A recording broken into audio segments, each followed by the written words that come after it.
Mic check, mic check. About to get the show started on the ones and twos. DJSapphire kind of chilling out the lounge for us.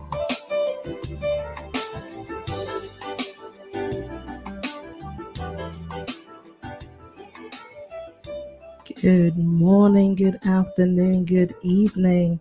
This is DJSapphire, and I'm going to be playing you the best in smooth jazz and soul. I started off my show with that wonderful track by Renato Felici and Rocco Venturella, waiting in vain. I want to say happy Jamaica's Independence Day, which was yesterday, to all the Jamaicans out there. Osma has just told me that Jamaica lost their football match yesterday. That is such a shame, but they did so well, so we are celebrating.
That was smooth.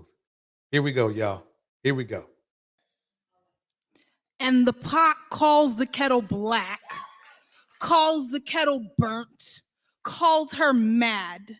Kettle reminds the pot that we both been burned on the same stove, that the parts of our bodies that are layered in soot were scorched by the same hands. Kettle tells pot that she still boils water, holds the hot breath of a white man's tongue, endures the slow simmer of a white woman's allyship, and still we make something beautiful.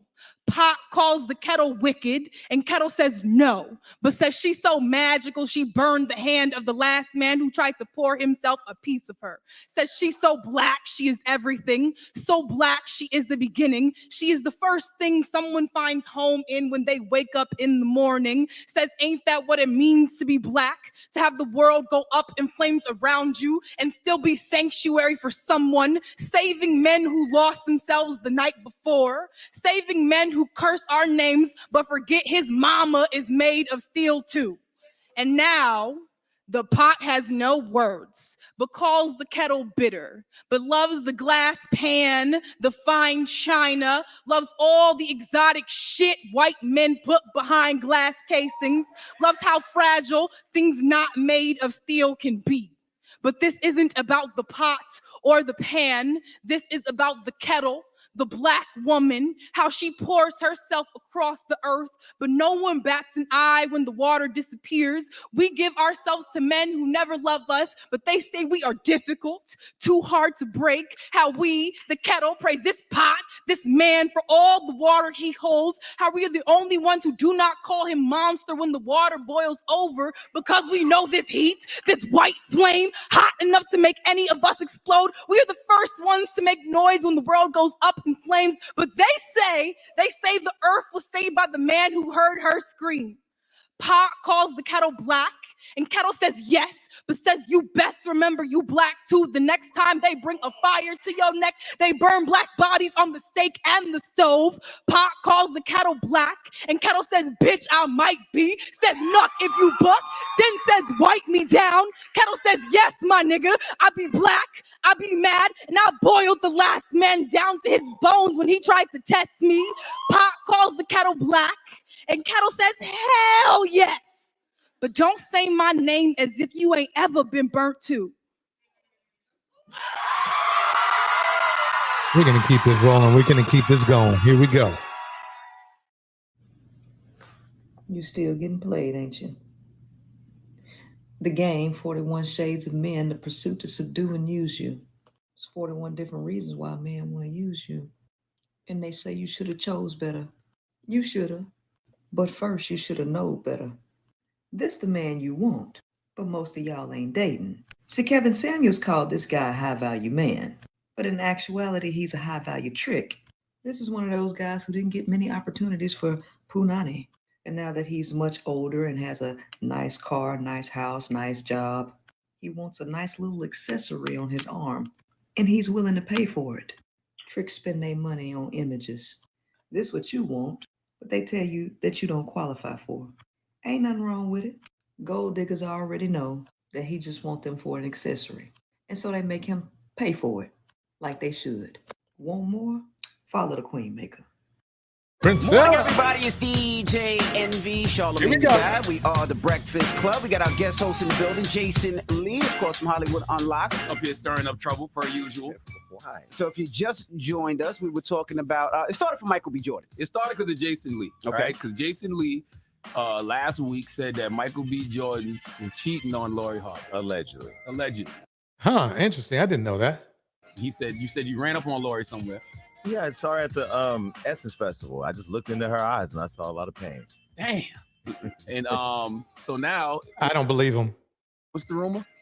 Well, no, the rumor now is that he's moved on to a white girl in the UK. And so now, people are wondering, how do black women feel when the runner-up to the King of Wakanda Jesus leaves a black woman for a white girl? I told Jason Lee last week, going around saying that this is stupid here, because everybody knew that was his flavor before Lori Harvey. So why should anybody feel any different?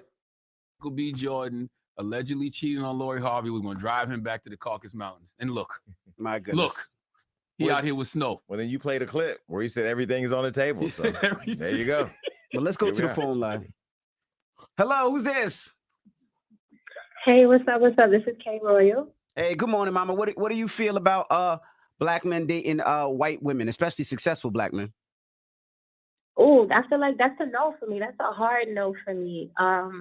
I was just explaining how I cut off somebody in my starting lineup because he let me know that he enjoys indulging in white women. First of all, you said your starting lineup. So how much you got in rotation? Just 2 right now. And they both black? They both black. Look at you, Queen. Congratulations to you, Queen. Well, let me ask you a question. If in Wakanda 3, there was some weird way that Michael B. Jordan could come back from the dead and be the king of Wakanda, could he be the king of Wakanda if his queen back home is white? See, now they're instigating. This is ridiculous. Now they're really instigating. This is really dumb. Everybody hit a 1 in the chat. Tell me where you're at. Here we go. No, what they said, what was the proverb? A house divided? Something about burning the forest down or something like that. What? That's not gonna happen. I ain't never heard that. It was like somebody from the village that don't feel the warmth of it or something will burn the village down. Hey, That's what they said in the movie. Anyway, I'm not but gonna that's lie. a no. I don't think that's gonna work. I would love to leak that storyline to Dr. Yo, Umar. stop it, Say, man. Dr. Umar, in Black Panther 3, they're gonna have Black Panther's son dating a white woman. What do you think about this? Stop it. Don't do that. Man, I have a heart attack. That's a weird thing though, because Dr. Umar knows there's problems with black men and that we need to raise up our game.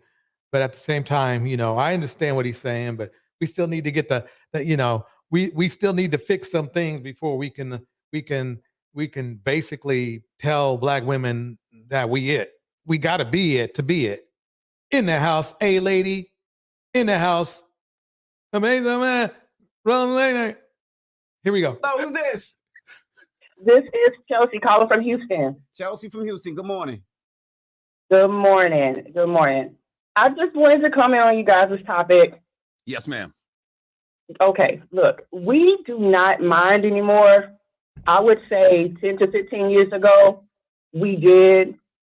But now it's just kind of like, date who you want, just don't bash us out the door. I agree with that. I can't stand these brothers that, you know, have a preference for others, but then they got to disrespect black women in the process and talk about how terrible black women are. I can't stand that. But this is kind of funny, weird, because he kind of did stuff like that. But anyway, in the house, Miss Globe Girl breaking down like that. These men, gay or not, take pleasure in any situation that they feel will bring black women emotional pain. I agree. And we black women don't even care. That is so true. Miss Globe Girl, thank you for breaking it down. Yeah, that's kind of like where we are about it. I'm 43, so that's kind of where we are, you know. So shout out to you, Charlamagne, DJ Envy, Jason. We love you. We follow you on Hollywood Unlocked. Keep doing your thing. Thank you. All right, Queen. Hello? Hey, good morning, everybody. How y'all doing? Go ahead, Mike. I can hear the love for white women in your throat. Yeah, I Mike, can go hear ahead, her. Mike. I can hear her driving the car. Yes, indeed. Yes, indeed, my man. Talk up a little louder, Mike. We want to hear you clear when You when can't say talk it. too loud. This white woman will get upset. Yo, shut up, man. All right, so check it, right? First thing I want to say, I love y'all on the show, man. Okay, All thank right. you. First thing I want to say, Do you love us more than white women?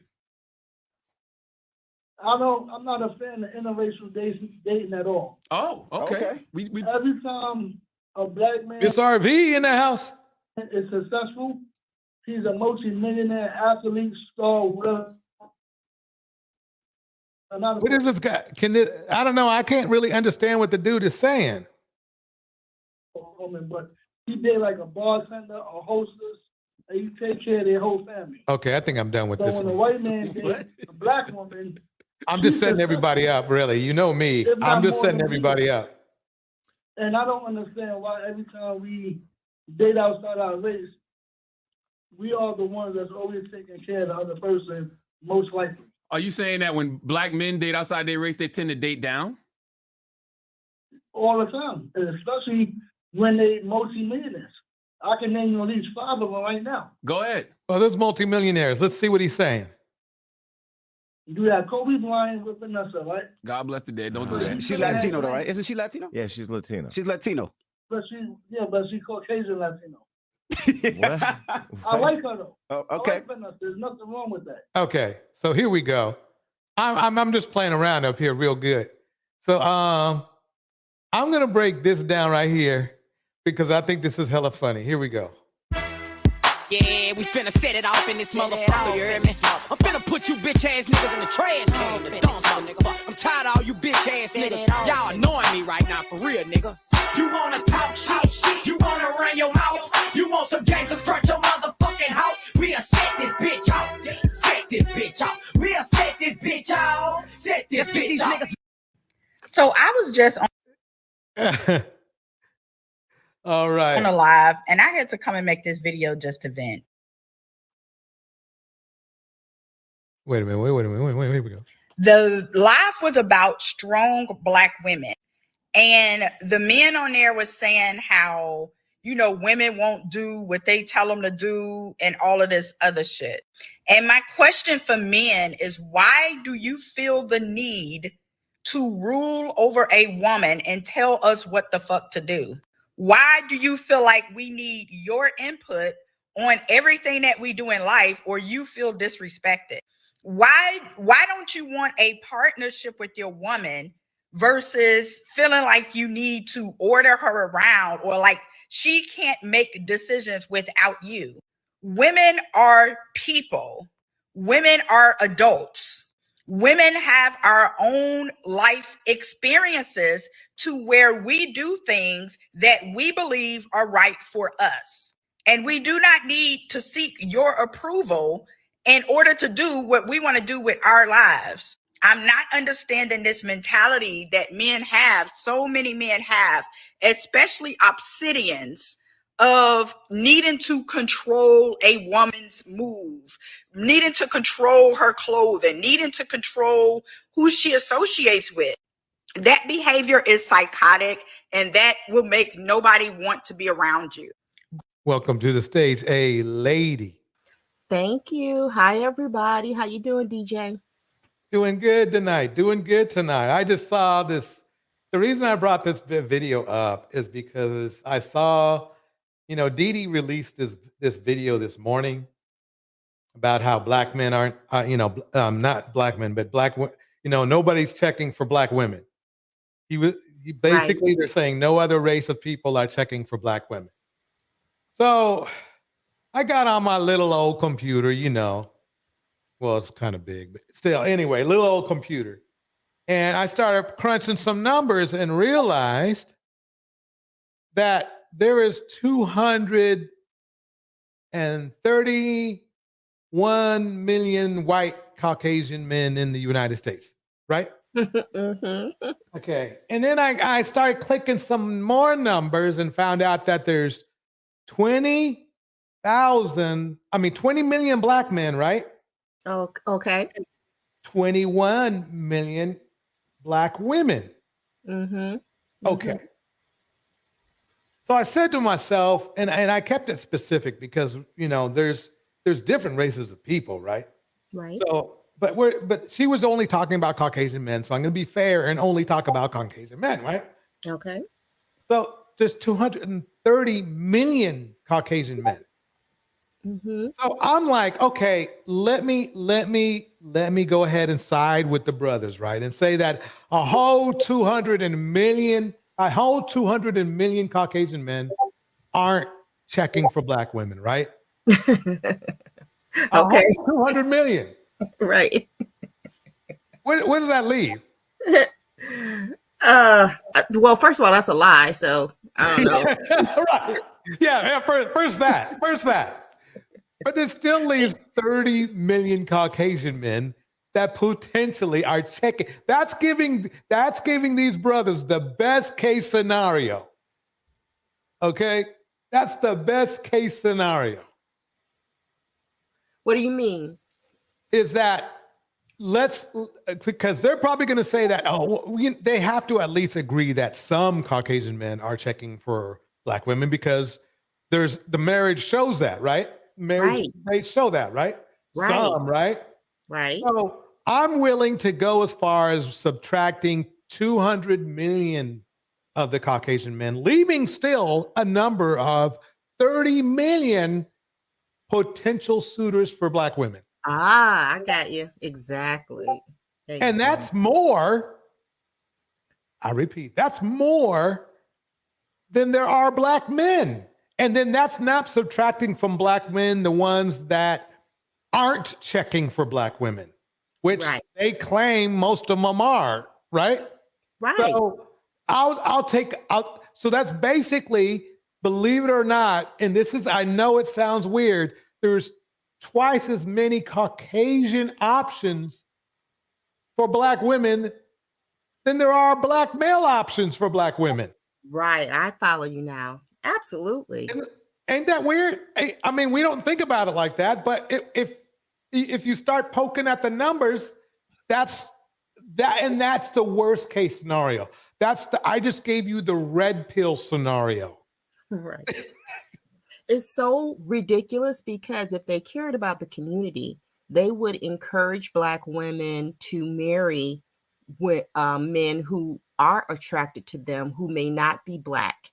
That would help raise up the economic base of our community.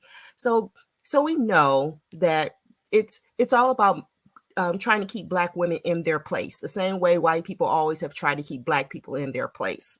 It's like a slave master mentality. Yeah. Yes, it is. It is. Ironically, and it's a weird spin that it's us that are doing it. It's that Black men that we are doing that. I mean, we should be like welcoming, hey, yeah, all right. She's a good, she's a good woman and you're a good guy. Thank you for helping, You see what I'm saying? Yeah, take us off your hands since you can't handle us. We're too much woman for you. That's really what I'm hearing. We are too much woman for them. And I'm going to tell you the white men I have encountered, and so many of them, I've always worked in diverse areas. They have even gone so far as just to call me queen and say, oh, I love the way you walk. I mean, it's crazy. They do love Black women, and the things that they love about us are usually the things that intimidate Black men. So it's sad, but it's true. Absolutely. That's what I see. I work in, those diverse environments, and yeah. I mean, and it's like when I go to some of the events down here. You better not sleep on if you see a gorgeous Black woman on one of these events, you better not walk slow, right? Because these men of different other races they'll beat you to the punch in a minute. Yeah. That's happened to me. I said, oh, she's cute. Let me take my time. Let me take my time to get over there so I don't seem too hard to get. Listen, in this dating environment, if there's someone you see you like, you have to jump on it quick, right? Mm-hmm. Right. Because there's always somebody waiting in the wings. Yeah. Yeah. Mm-hmm. I think if there are, it's just like I'm shy about, dating different other races. I really am, believe it or not. So I usually don't. But I mean, I'm open to it. You're open to love of any color. You know what I mean? But when you get our age, you have to be open. Young people think they can be very selective, and that's fine. But things are tightening up. So yeah, we, at our age, and I'm right around your age, DJ. When we see something we like, we have to speak up because tomorrow's not promised. That's true. Very true. Very true. Let me break down this next video here. Let's go check out what DeeDee's saying. Okay. What up, YouTube? It's your girl DeeDee in the building. I hope you guys are doing well. Thank y'all so much. A lot of and by the way, shameless plug, you do have a Mammies versus Bandits series coming up soon. But what's funny is that I find about a lot of these women who are designated like this, they seem to have these masculine tendencies. How she approached her crowd, let's say per se, is very much how a man would approach his crowd. What up? What up? What up? This is your boy, DeeDee in the house. oh, my bad. You see what I'm saying? Well, I don't know, DeeDee. Tell me, is she a mammy? This is one I haven't met. You will find. I'm not going to even tell you because I want you to be surprised. Okay. I want you in the house, Miss RV in the house, Nudia Gold in the house, Lisette Williams in the house, Angelina Lewis in the house, Tam in the house, the Net Roast Network in the house, of course, A-Lady. Okay, let's play a little bit more. For tuning in. So y'all see the title, Black women are big mad because white men aren't checking for them. I have a video clip for you guys. I'm gonna go ahead and play the clip and then we're gonna discuss it, you guys. This guy has made a show of going on a date with a woman from every state. And let me just show you why he's getting a lot of hate.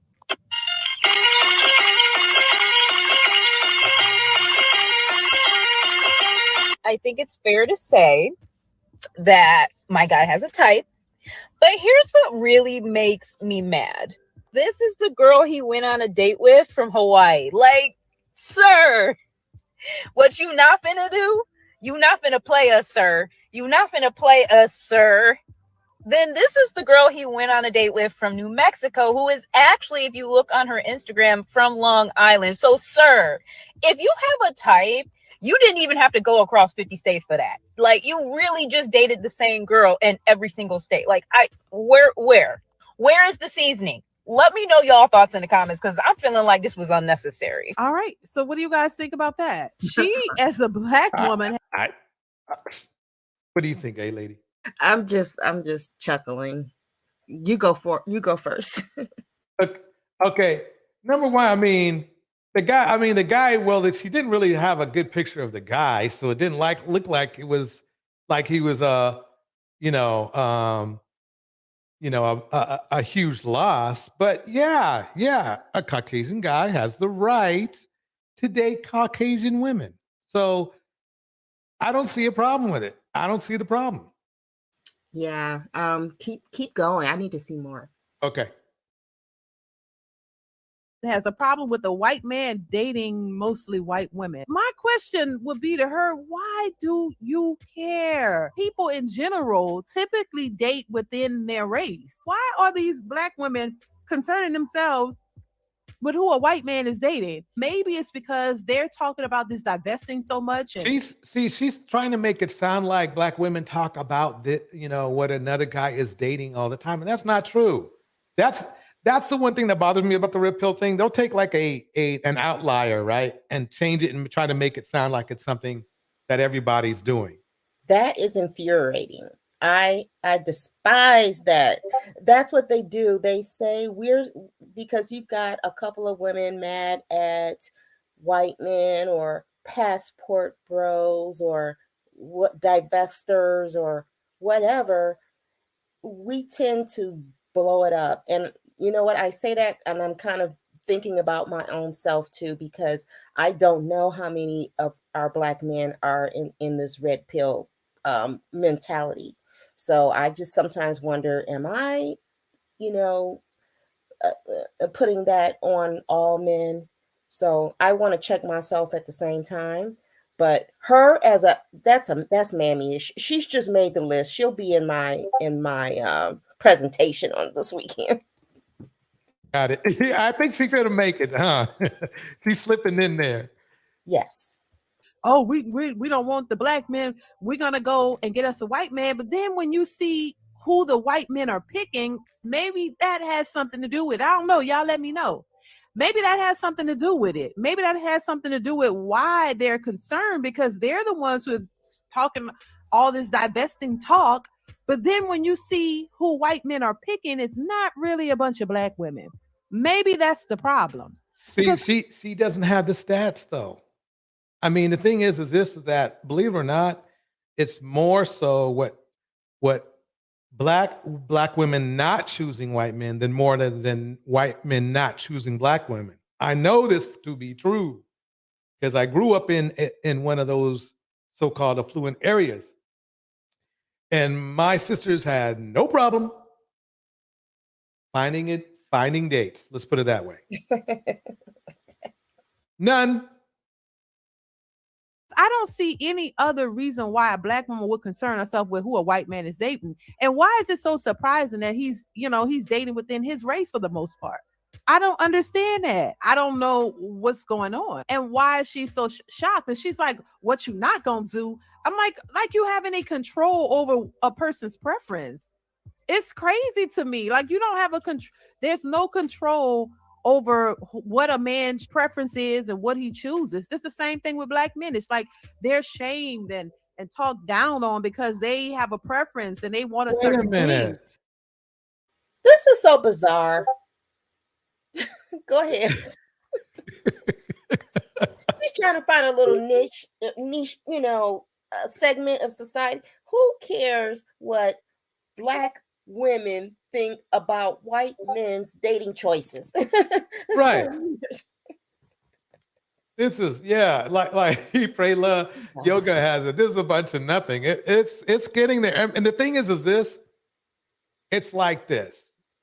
So is she saying that is she trying to nail home that Caucasian men are not checking for black women? Is that And I don't get it. No, because she's shaming Black women. So, okay. Now, someone's just asked, Roast Network just asked, does she have a YouTube channel? I think so. Yeah. DeeDee, she has a big YouTube channel. Okay. I mean, 105,000 poor souls go to her network. She's like, I think the best way for me to describe her from her point of view is she's like Kevin Samuel's right-hand man. Wow. Wait. They were aces together. Oh, so, she was hanging around with yeah. Maybe I've forgotten about her or something. I just don't recall her at all. Okay. Oh, they're doing it to all men, like white men too. Oh, white men supposed to date Black women. Where is it's an entitlement, and it's getting out of hand. I mean, that's the thing. I have never heard. Look, at least half our room here, are people who are either open-minded or they divest, right? I have never heard anybody in this room say, "Oh wow, these white men are not dating me. That's not they mean." I have never heard that. So I don't see where she's coming from. She's okay. So for the Black women who have opened up their options, she's blaming and explaining them. Okay, so this is SBE to divestors. Got it. I got it now. Divestors SBE. Okay. That's like it's an entitlement for everything. Now it's making sense. Everything that what you not gonna do, and all of this, like you like this is what like somebody owe you something. Like nobody owes you anything. A person's preference is their preference. He don't have to date a Black woman if he don't want to. To me, it's like no, he doesn't, and they don't. There's a certain percentage that doesn't, that they won't. But I don't know why she's trying to make it a big deal. To the stage, Spro Show. Spro, welcome to the show. How's it going? Hey, I kind of like that. I think I'm going to save that one every time you come up. Let me do it one more time. Spro, welcome to the show. What up? What up? Hello. What's your thoughts? Did you see anything? I literally, I already told you I'm never home this early. Okay, when you like, click on, you just clicked on. I mean, you just basically came. Okay, got it. Last thing I heard this. I'm assuming that looking at the picture here, I heard her say something like, "Oh, these men. So why are you mad?" or something. That's all I heard. Oh, okay, I'm gonna let it play for a whole minute, unless a lady tells me to stop it. Because I'm usually clicking this stuff on and off too much anyway, and just so we can get a flavor, just so we can get some flavors going. Oh, they tripping because they're like, oh damn, I thought we was gonna be able to divest and go into to the white man, and now the white man don't even want us. It's not a shocker. And once again, for the people in the back, listen, I know that there are white men who are attracted to Black women. There are Black women who are attracted to white men. There are other races of people who are attracted to everybody. It exists, but it's not the majority. It's not in high numbers. If it was, we would see a higher number of interracial marriages. We'll see a higher number of interracial relationships and marriages. And even though it's happening, it's not in a large, it's not the majority. So that means that white men typically date and marry white women, just like Black men and women typically date and marry each other. But now we have this whole divestment movement and this movement of where Black women are saying, oh, we're leaving these Black men ain't ish and this and that. So, ladies, let's get you a white man. This is the narrative. This is what we're hearing. Black women saying, ladies, try something new. Go ahead and I'm dating a white man. They pretty much. Oh, I want to answer Prism's question. You're right, Prism. Divestment is brought into these conversations because that's another area to SBE women. How dare you? First, they say Black women we're not good enough for the black men. Then they say now the black women don't want the black men, and now they're mad at the black women who've chosen non-black men. So it doesn't matter. No matter what, they're going to bring us into it, whether they call us divestors or whatever. So yeah, it's just another way to make people get excited and upset. I kind of agree with like what she was saying, but I actually also agree with what you were saying. Now I don't have any context. I don't know who this young lady is. I don't know like where she stands on like whatever. But just from what I heard, I'm not gonna lie, I agree. Like as far as I always said, like again, if someone wants to do a certain thing or date a certain person, then like yeah, that's their right. But I think that it becomes a problem when it's like, oh, well, black men are saying this, so I'm just not going to date black men. I'm going to do the exact opposite to be ornery. And the same thing with the black men that are like, oh, well, black women are this. I'm going to get my passport and go to Asia. Like, it's like, yo, y'all are hype, like on both sides. So, like, I'm not going to lie. Again, I don't know where she stands. I don't know if she's just like, oh, well, when the guys do it. If she's called out the guys that are cringe when they kind of say that same thing, like I'm done with black women, I'm just gonna date a white girl at Walmart and be happy or go to Asia. Not at Walmart. Why'd you have to go there? Because we know what it is. You remember Cynthia's series? I'm not gonna lie, I have like so many issues with Cynthia, but she's such a great content creator. I used to watch her Who They Prefer series. Oh my god, it was hilarious because after I started watching her videos on that, every time I went to Walmart, like I saw it like every single time. And I showed my brother and he was like, I showed him like her content. This is like years ago. And he was like, this woman is insane. And I was like, yeah, dude. But like, just watch it. I was like, just like watch these ones, dude. Like, check it out. Like, it's hella entertaining. And like, she's got a point. And then it got to a point to where like for months after that, me and my brother were like sending each other like pictures of like who they prefer, like in public. Who they really choose. Got it. Okay. Yeah. That was great. But like, yeah, I gotta go off it. But yeah, I agree with what she's saying. I don't think there's anything wrong with what she's laying down here. If she's talking about the idea, if she's just picking the opposite side based off of what she disagrees with, and that's stupid. But yeah. Okay, let me play a little bit more. Let's see what we got here.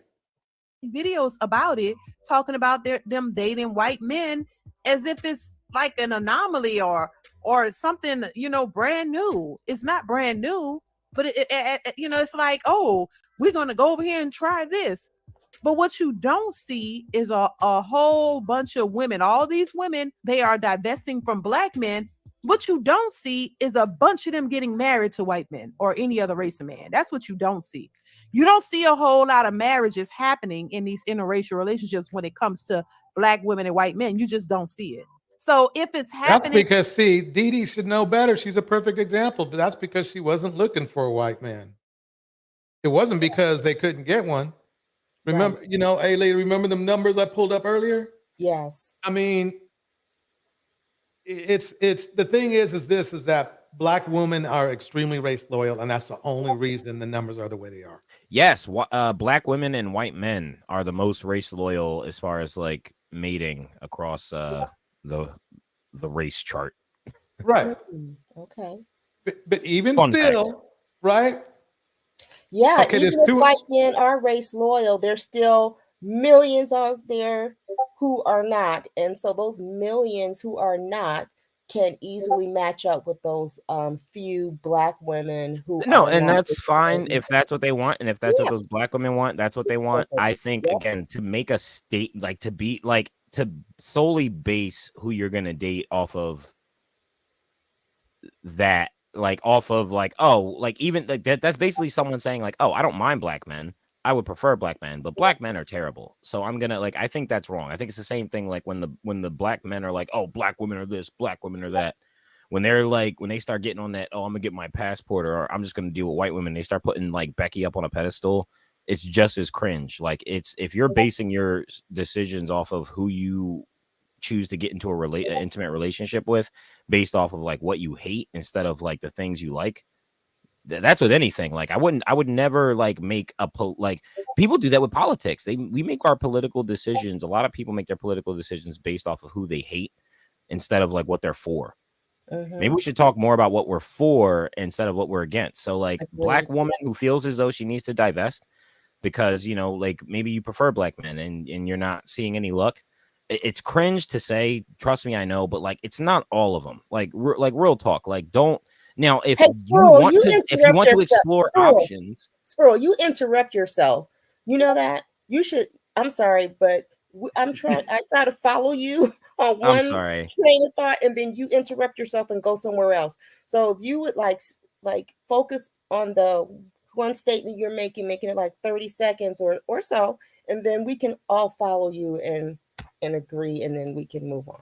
That is fair. Then I'll just stick with it. I think it's bad to make any kind of decision, especially when it comes to intimate partners, based off of what we don't like instead of what we prefer.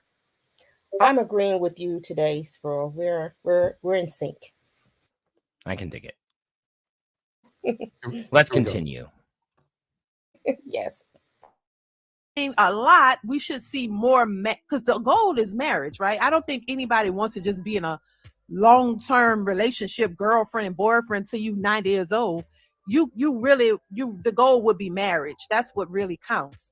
So if you're out here trying to divest and get a white man, I would assume you want that white man. This is a question I would have for DeeDee is like, since you've been married to a black man since forever, right? And I think she really honestly has. I'm not trying to be cap, but I think she said she has like 8 or 9 kids. And that's wonderful, right?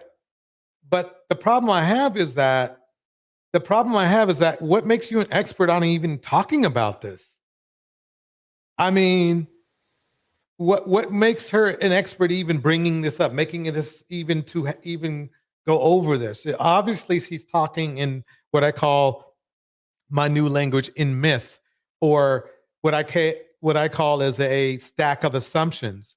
She's talking from a black male's point of view. Well, she's giving her opinion, just like how we're giving our opinion on her. But the problem is that her opinion's not well qualified because she never, I mean, if she said, oh yeah, back in the day, I used to only date white men and this and that. And you don't have to qualify an opinion. You know, now if she made the claim that if she made the claim that she knows better and like she's objectively right, then if she was like, I'm the expert because I've been married to a black man for this long, and because I've been married to a black man for this long, those broads are dizzy and wrong. If she said that, now she may be implying it, like she obviously is confused and doesn't fully understand, like, hey, why do they feel that way? Because I look at this, and that, and wouldn't it be this? That sounds like someone trying to figure out, like she's giving her opinion while trying to rationalize, at least that because that's what I do. Like I try to understand, like, okay, why does someone feel that way? And if it doesn't make sense to me, and if I think it's ridiculous, I will come off as maybe condescending or judgmental, but it's because I'm like, yo, like, how do you come to that conclusion? So I wouldn't say that she's saying that she's an expert, but she's just saying how she feels about it. Got it. Let me welcome to the stage Prism and Creative Solutions. Welcome to the stage. Y'all. Hi, Creative. Hey, guys. Gang, gang, gang. Wait, who has 9 children? This lady DeeDee? Yeah, DeeDee, 8 or 9. I don't know what it's what. Damn, either or. She got a whole. But they're all by her husband, which is wonderful, which is cool. Wow. I have no problem with that. But the thing is that I don't know. It's just like me. It's like me being an expert on women's hair. First of all, I don't have any hair on my head. To start off, and I'm not a woman. Why would I talk about women's hair, right? And my argument is this. I heard Spro's point of view, but my argument is this. She's only been married to a black man. She has no experience in the world of multicultural dating, whatever, because she's 40, and I guess she's been married for 20 years or whatever, right? So my argument to her would be, it's like, DeeDee, I mean, you ain't been there. You can't really tell a woman's point of view. Well, not only that, but the point of view that you're expressing sounds like it's the male's point of view, not another woman's point of view of her feelings about divestment, but a man's point of view about. Is it the man's? Does she have the man's point of view just because she doesn't agree or necessarily understand the women's point of view? Does that mean that No, she's it's just the way. It's the way. It's bro. It's a lot more than that. It's more the way that she stacks her statements, and that they sound identical to what I hear black men saying. Well, I'm like well from her channel. You see what I'm saying? Well, I'm a black man, and I also think the divester girl. Honestly, I pity and have a heart for the women that I guess would label themselves as divestors, and who are really strong on it. Like they're they post about it. They're on the forums. Like I have a heart for them the same way that I have a heart for those neckbeards in the comment section on the Manosphere channels, where I'm like, yo, these are people that are hurt. Yeah. But you know what I've heard? This is what I've heard. This is what I've heard and experienced. Believe it or not so long. In fact, quite honestly, I date divestors, and I'm a black man. Okay. So I'm letting that sink in for a minute. No, that is interesting. That is an interesting perspective. I wasn't done yet. I was just pausing for impact. Give me a second here. What I'm saying is this, is that really divestment is really a divestment from, in my opinion, from my experience, my family members, it's really a mindset of really, I know it for a lot of women, it might mean strictly just dating outside. But for a lot of other women, it means just a change in mindset of just not sinking with the ship. Boom. Do you see what I'm saying? No, I completely. So, and that's my point. In theory, it's the same thing with the quote passport bros, which I was actually talking to someone about this earlier. It's the same thing where it's like, yo, in theory, what you're saying, there's nothing wrong with that. There's nothing wrong with it. There's nothing wrong with someone being like, you know what? I'm not having luck in this area with this group of people. And I've noticed that pattern. So maybe I should broaden my horizons and maybe just go for a different preference. Now, here's the thing. Wait.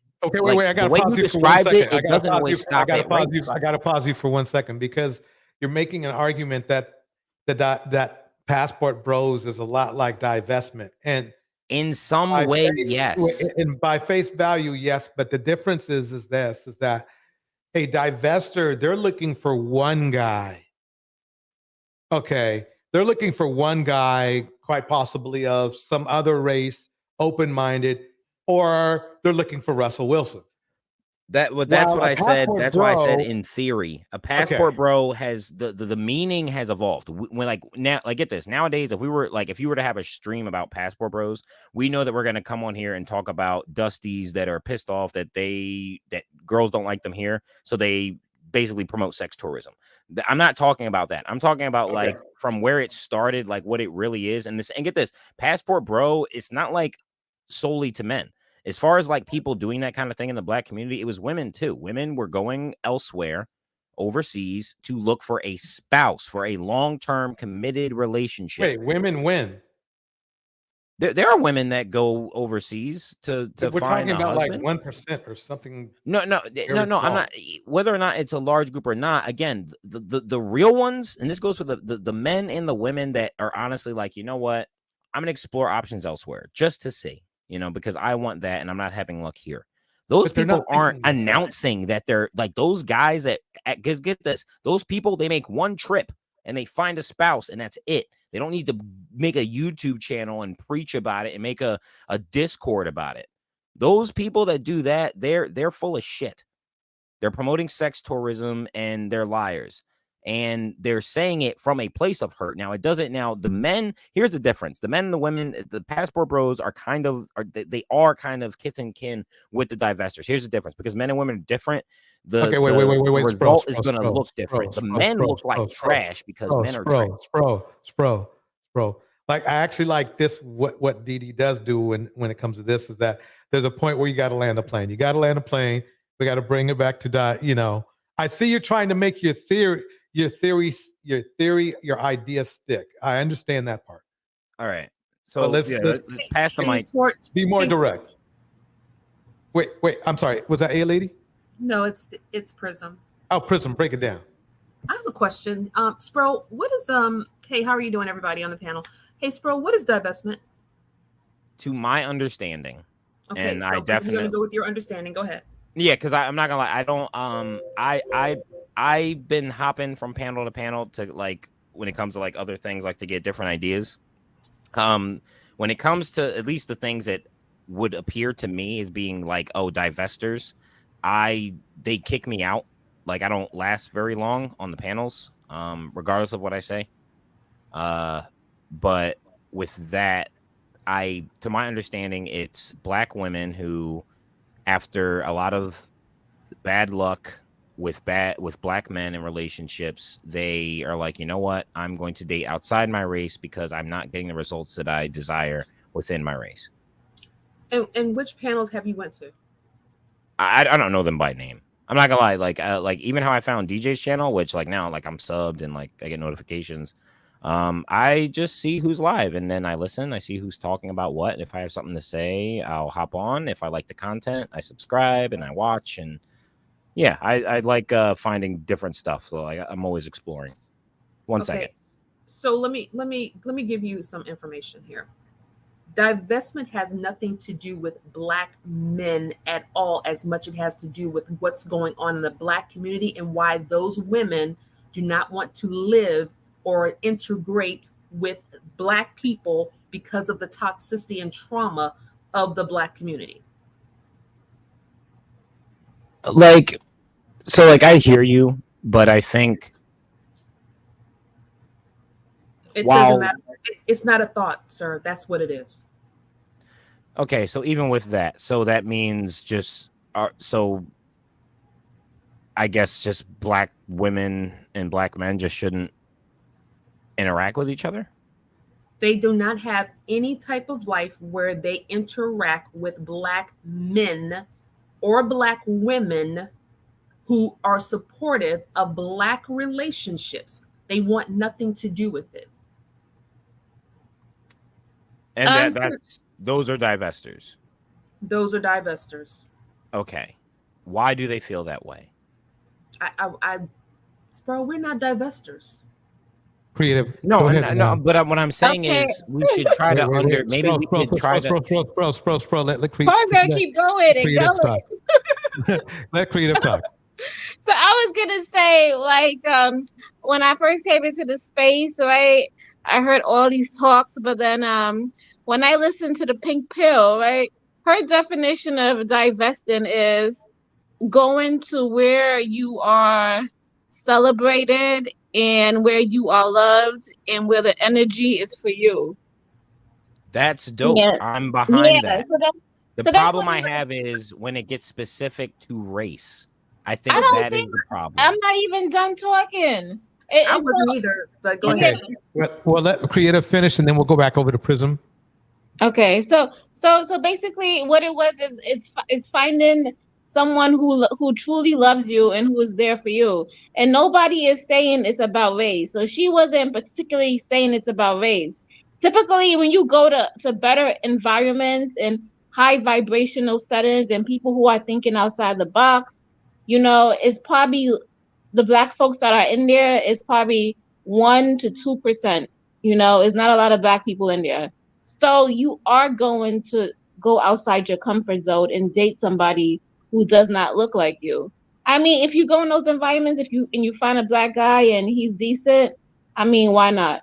But I think that was the whole overall thing. And you cannot go, if you're a messed up individual inside yourself, it doesn't matter wherever you go, you're going to attract garbage because garbage attracts garbage. And that's all I got to say on that. Okay, Prism, I'm sorry for the interruption. What were you saying? So let me say this. We keep on having conversations and we keep adding divestment into women who date interracially. Okay? People who swirl out. Okay, that means they can date black men, white men, Asian men, Latino men, or whatever. They're swirlers. Okay, and then we keep talking about women who are divestment. Divested women do not come into black spaces. They have their own niche, if you want to call it that.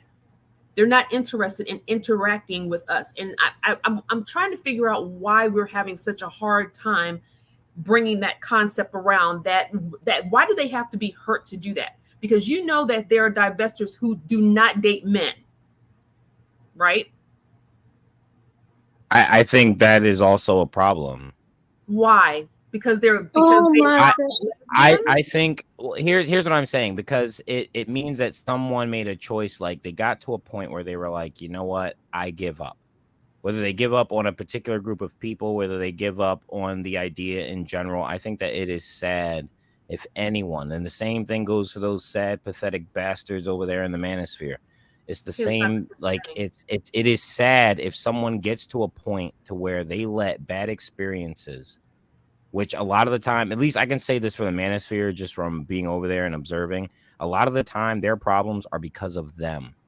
And it's like, and get this, some of their stories, it's not because of them. And it's like, okay, but dude, you gotta just keep moving on. Like, that's just, pencils have erasers and broken crayons can still color. Like, you gotta, like, that doesn't mean give up. You know, like, that doesn't mean like just check out. Get this, you learn from L's. L's aren't losses, they're lessons. Okay, Sproul, that's really great philosophy coming from somebody who's not a black woman. Well, I'm married to a black woman. My daughter is going to be a black woman. But you're not a black woman. No, it's not to take away from their experiences. I'm not trying to downgrade or make it. What I'm saying is, like, yo, like, hey, sister, anyone listening, right? If you feel as though this applies to you, it's corny, but it's always darkest before the dawn. We all take L's. Shit sucks. And get this, you have a right to be hurt. You have a right to feel the way you want to feel, and you have a right to honestly move however you want to move.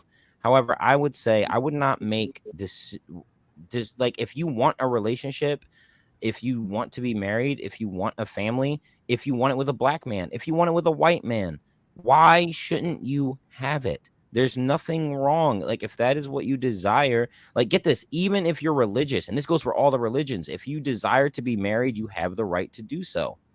So if that's the way in every type of worldview, even a secular one, if that's what they desire, they should choose that. They should be allowed to have that. And bad experiences, even if they're, I want to give A Lady a chance to respond.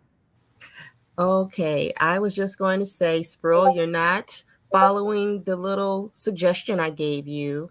And here's the other thing. You are a man. We understand your opinion, but it's really hard for women to hear men talk about how women should move. So just that. Can I say one thing to Spur? Spur, you sound like you're catering to a group of people, whether you know it or not.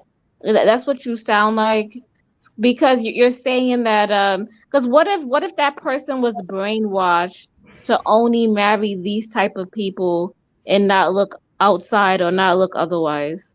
Like, well, what would you say to that? If someone was brainwashed and like it was apparent, and they had someone that, you know, on the outside looking in could tell them and they could get out of it and realize it, then that's a different thing. Being brainwashed is different. Okay, so that's exactly the scenario that we're painting for you here. It's like, would you allow your daughter to go date a passport bro? Well, one, when you allow is one thing, because, you know, I feel like, yeah, I can strongly suggest, like, if she was dating a guy who, if she came to me and she's dating a guy and she's like, oh, he's a passport bro, and I'm like, oh, like, what do you mean by that? And he labels himself as that, and like he's got like a channel and content and shit. Yeah, I'm gonna be like, yo, this guy's wasting your time. Like, what? Like, I would ask questions, definitely. Okay, so there we go. We were just using discernment. The same thing that you just did. That's all that we're doing. And as I was Wait, saying, how is that okay? My whole point was that I don't think that passport bros or divestors are necessarily handling it. I was making the argument that people shouldn't make their decisions based off of what they don't like and give up. So what does That's not what it's if about. my daughter was dating? Okay, maybe I missed it. What does Yeah. my daughter? What point were you trying to make by asking me would I allow, quote, my because daughter to date I a was just passport bro? asking that because it sounds like if you want your daughter to date this particular group of people, and what if she has a guy who's of I would another want her race to who date really someone likes that's her? competent. Okay, Period. what if that guy is not black? Would that be okay with you? If he's not black and she likes him and he's competent and like he's not a scrub, I can't see me really caring. No. Okay, all right then. So that's all. You just That again, I was not making the argument. Again, is like when DJ described divesting, and even when I think it was Prism when she described it.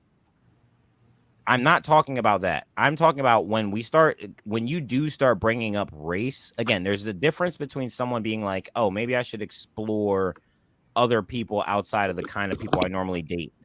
Black If women that's should. if that's only restricted to race, I feel like that is an issue. Black women should explore other races of men. Black women should explore different types of men in general, just like any woman should explore any different types of men in general. If the kind of men that they've been dating aren't. Okay, Sprout, but that conversation of women exploring whoever they want to explore by any other race has nothing to do with divestment. What I'm telling you is the conversation with divested zealot right now is online. She has a whole panel right now of divested women. They don't want anything to do with black women who enjoy or have friendships with black men.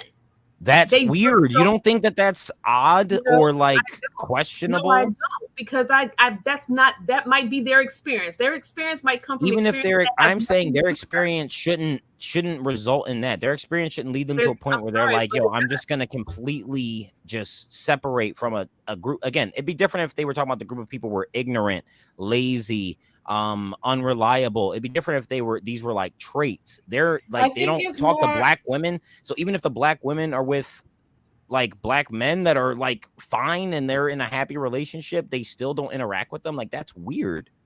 Why? Well, why is that? Like these women should choose. I'm not saying it's not understandable based off of their hurt or experiences, but like that, some of them are not even hurt. That is hate. That's hate. I feel I like don't think so. I'm gonna have to cut this short and let Betterment speak. Yeah. I don't think it's much of hate. I think it's much of disappointment that you trusted a group of men and for whatever reason they disappoint you or whatever they done to disrespect you. That's probably the reason why these women are saying that I don't want to hang around these group of men. I believe that they're ignorant. I can't even have a conversation with these men. So that's why they're probably separate away from these groups. However, this is not every black woman situation. Like I talk to DJ Torch on a regular basis. I don't think he's that way. But there are certain black women that say they are done with black men, and there's nothing we can do about that. I'm not saying there's anything we could do about it, but because we're talking about it, I'm giving my opinion. I'm saying like, that's just the decision that they make. Even if it's the decision that they make, again, because we're talking about it, I don't like just because they do have the right to make whatever decision they make, and they have the right to come to whatever conclusions they come to. But just because they have that right doesn't mean that I have to agree or be like, oh, do you, sis? Like I disagree. I think that it's more harmful. You have a right to disagree. Like just because they're hurt and just because they've had bad experiences doesn't take away from the fact that their prescription is toxic. It's the same way. It's the same thing as the manosphere. The manosphere does the same thing. You're interrupting. Let's not interrupt one another. Okay, Sorry. So we've got to let a person get their thought out, but we've got He's several got a people. lot of thoughts. Right. We got several people on the panel, so we should limit the time. So we should limit the time that we speak, and let's not attack each other. I don't even understand what you guys are arguing about. Should we go on with the video, or somebody else? This is not an This is not really necessarily an argument. It's just that we're having like a disagreement. We're just having a conversation. No, not really a betterment. The problem is that we keep having a conversation about women, and we're letting Black women like DeeDee come into having conversations about women who are divested from this circle of people. And those women are like, they have a smoke channel every day. I mean, every Tuesday or Friday. My issue is this. We're having a conversation where they like to say, like, they want to bring, if you're disappointed with the Black man, we're talking about Black women here. Now, we're going to talk about the percentage of Black women who get married and the percentage of Black women who don't. The percentage of Black women who have remained race loyal to Black men, and they've always explored their options. The percentage of Black women who have been DV'd and etc. by Black men in the Black community, or Black women who are divested because they just aren't interested in men. We keep having conversations about Black divestment when really, honestly, the way people feel, whether you like it or not, is really not any of our business. You guys it's because we're talking about it. Like, so unless I'm agreeing with them, we can't talk about it. Wait, bro, let her finish. You keep putting a Band-Aid on something that some people, it's not about hurt. You keep thinking that divestment women are talking about hurt. Have you ever went over and listened to what they're concerned about? They are concerned about Black women and the abuse and the unalivings that are consistently happening within the Black community that nobody wants to talk about. And the target is usually on women who are of darker shade in the Black race. Oh, Christ. It's not the colorism thing. But she's right. Prism is right. No such thing as colorism? Yeah, Prism is right. Yeah, I do think there is a thing as colorism, but I think the Black community is the biggest contributor of it. Who in the community would you think is the biggest contributor? I think within our community we talk about shade more, like it matters male more or female. Male or female? I think period. I think across the board. Male or female? I couldn't tell you. So you're saying it's 50-50? From my experience, it's 50-50, yes. Men and women in the Black community are obsessed with skin tone, Black women like colorism. So you're saying that? Are you saying that Black women prefer lighter or darker men? I think I don't know. I think Black women prefer who they prefer. Spro, I got to stop you right there. Then you don't know. Do I think most of them prefer darker or lighter men? Like, does that matter? No, that's what colorism is. No, I know that's what colorism is, but Okay, like, so I don't like. You think there's a number on it? Bro, I'm gonna break this down real quick. There's always a number. There is always going to be a number. Yeah, see, Spro, the thing is this. I'm gonna say it real quick, and then I'm gonna pass the mic. But basically, you just stated this. You said that it's a problem in the Black community. So then I asked you, well, which gender, male or female, has a bigger problem? Then you said, oh, I don't know. I think it's 50-50. I don't think that it's a gender specific problem when it comes to colorism in the Black community. No. Okay, and you got this information from where? So again, I'm only basing it off of my experience. Can you be direct? Please be direct with me. Where did you get the information from?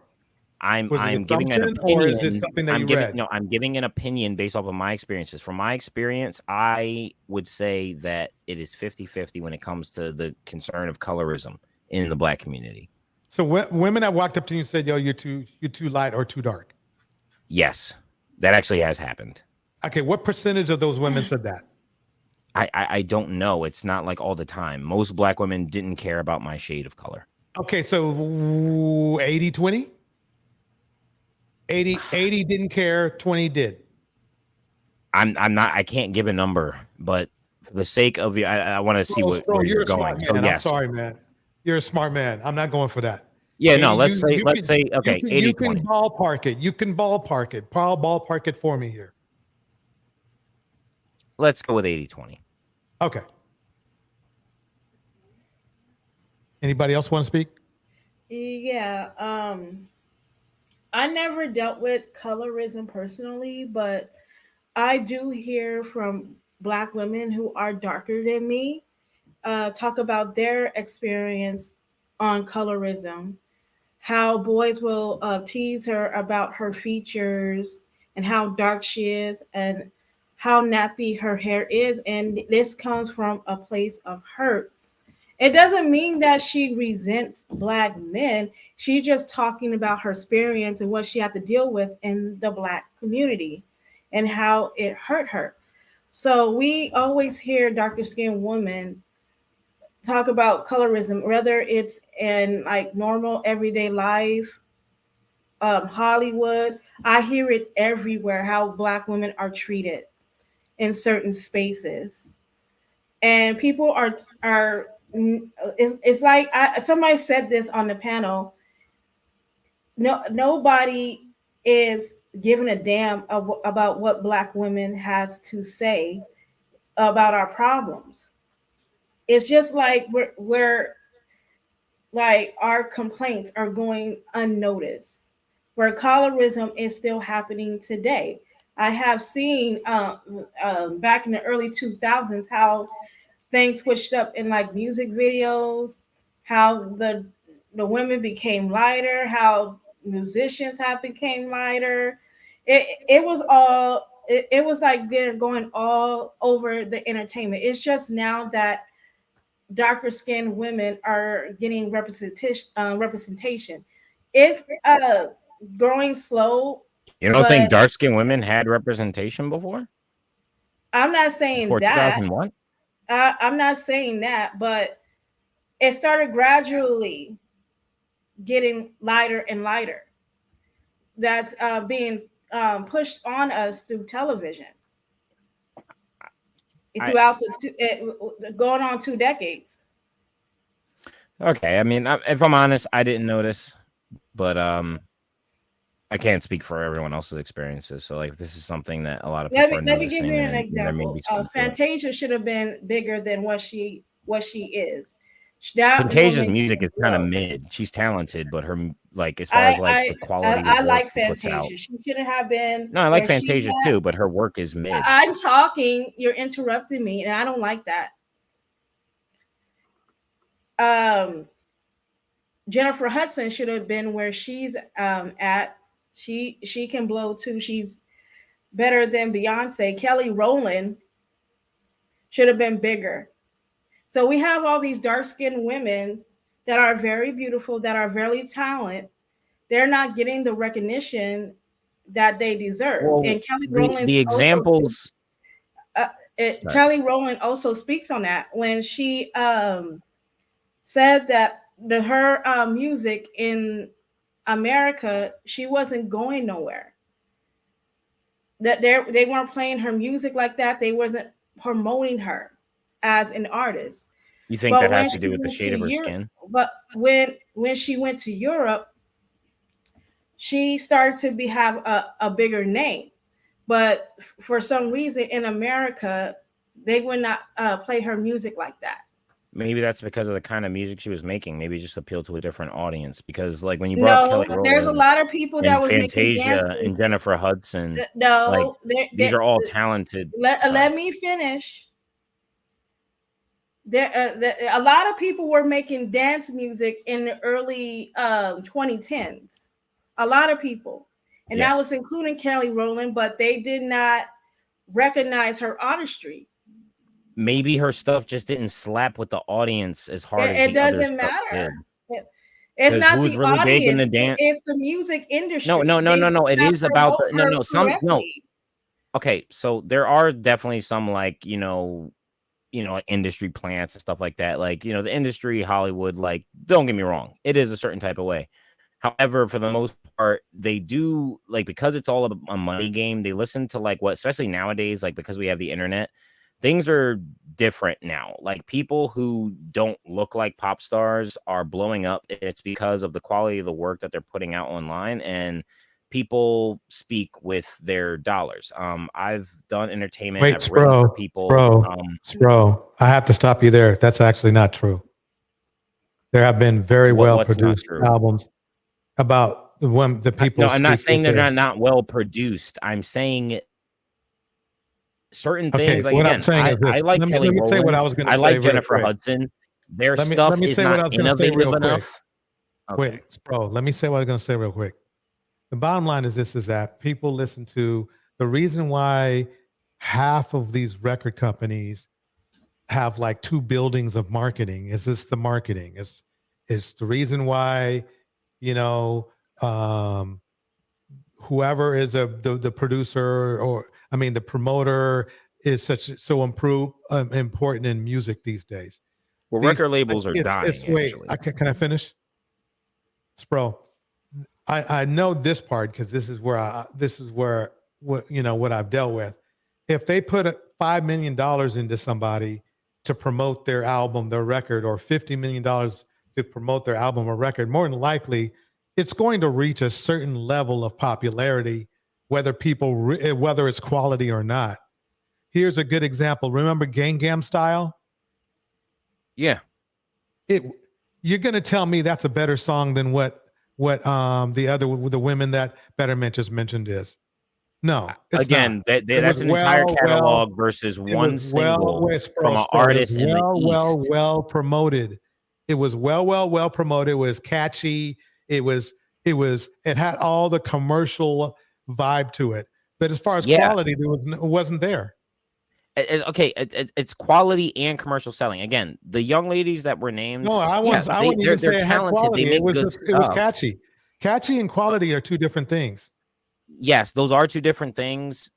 However, if we really step outside of it, and this is just using the examples that were given, again, I like all these young ladies, like Jennifer Hudson, like I love her. Like I remember seeing Dreamgirls, and that's like when I was introduced to her, and I was like, yo, she is dope. I wanted to see more movies. I personally think she looked better when she was bigger, but that's an aside.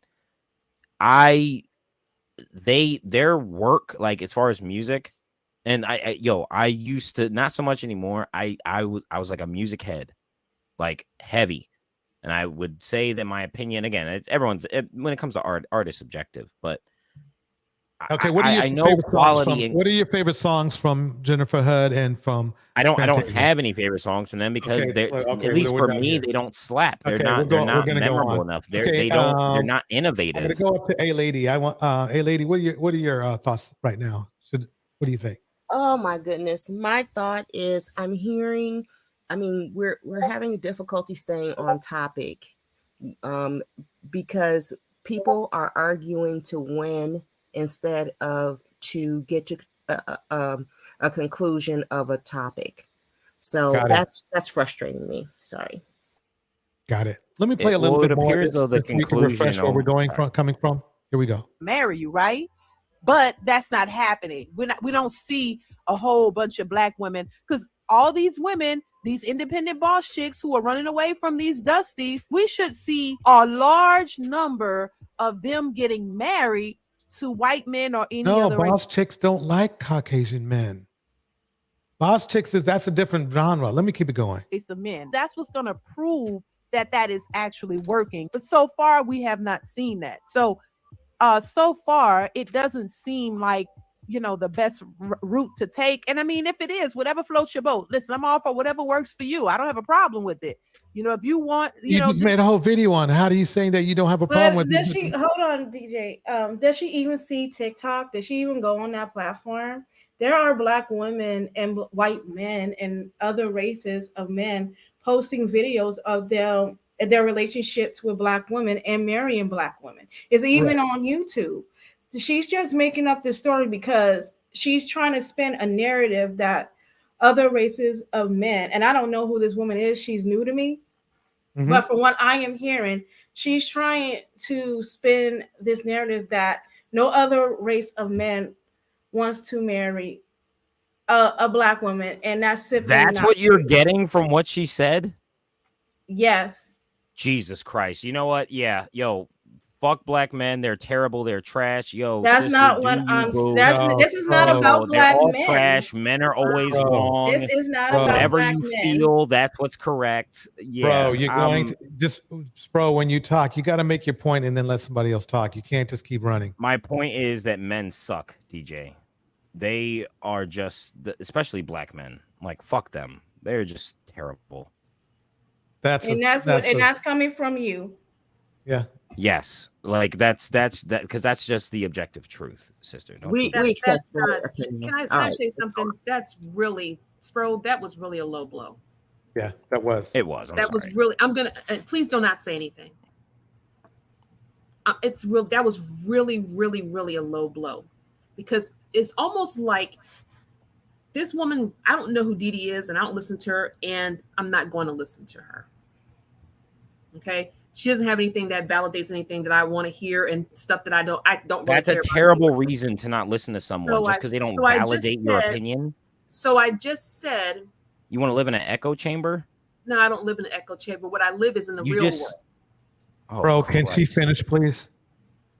I don't care anything about who DeeDee is. I really don't. She sounds like this, she sounds just like Crimson Cure, Shay Sade, and the rest of these women who get on these panels talking about what should be available to black women and what black women should not do. She made a conversation. She just made that statement about you like white men and you're all these boss chicks out here, and there's not an increase in interracial marriages. Number one, there really hasn't been a survey yet in the last few years on what has been an increase or not an increase in interracial marriages. Number two, there has not been an increase in black marriages. We know that for sure. So that's a very, what do you want to call it? A one-sided conversation that she's having. Because it just kind of seems like this conversation, Sprout, some black women don't want to date black men. Can you accept that reality? They just don't want to date black men. Yeah, that's fine. I think anyone should do whatever they want to do. Okay, I'm but saying then that that's from the then- jump. And number two, when it comes to colorism, it's a real thing. And no, black men aren't trash because black men aren't trash. So everybody who wants to sit there and talk about this crap about I'm so this, I'm so that, and I don't like black men and blah, blah, blah, blah, but I have conversations every day with black men and conversations on panels and everything. That's not what we're saying. I can that's definitely get behind that. Okay, I'm sure you can, because I made a statement that centered you. No, it's not that And it centered me. I have more understanding in it. It's centered, Spell, please be quiet. It's centered black men. I'm not on here just to defend black men. I'm on here to, like, I'm listening and I'm giving my observation based off of how I feel. My opinion is not governed based off of what group anyone is affiliated with or anything or what but prefers them. DeeDee's opinion is an opinion. It's not a fact. She doesn't have any empirical data to support. So why are we grinding her up about her opinion? Okay, we're Like, talking fuck about it then. Why is it even a point? YouTubers. This is what we do. This is what we do as It's a YouTubers. reaction. Then you can't chop my head off Bro. if I do the same thing in real time. Bro, but you're not reacting to DeeDee, you're reacting to us. Yeah. I'm saying I said that I agree with her, and Okay, but we it don't. would appear as I though don't, no one I else don't personally does. agree with her. So we're because talking honestly, about it. You're not a black woman. I keep on saying that you're not Just a because black I'm not a black woman. woman doesn't mean that I can't have an opinion. Well, you didn't say that. No, I didn't.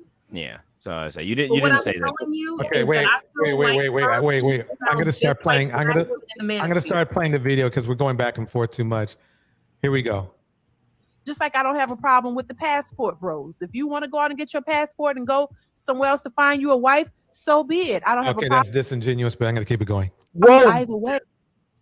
I'm That's the sorry. thing. I have an opinion about it. I'm not trying to diss anyone from doing it, but if it's something that's when it comes to women talking about, oh, divesting, you need to divest, women, get you a white man, that there is just sounds ridiculous to me, because it's not about the color of She the fucked up. person. It's about who they are as a person.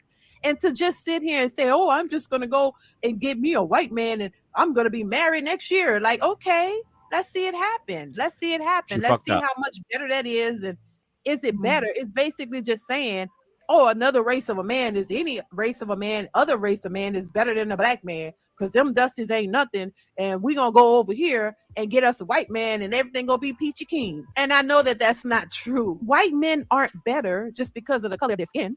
You still have to vet the person and figure out if y'all have anything in common. Let me pause it. I'm gonna let A Lady get her thoughts in. Roll on, A Lady. Thank you. I think she is definitely caping for that whole. She's trying to appeal to Black men who are mad at divestors. That's what I think. Can I say something? You can. Go for it. You know what she was saying was kind of true, but then she skipped over the passport bros. It's like you can't sit here and yell accountability, and you just skipped over the passport bros going overseas to go get a wife.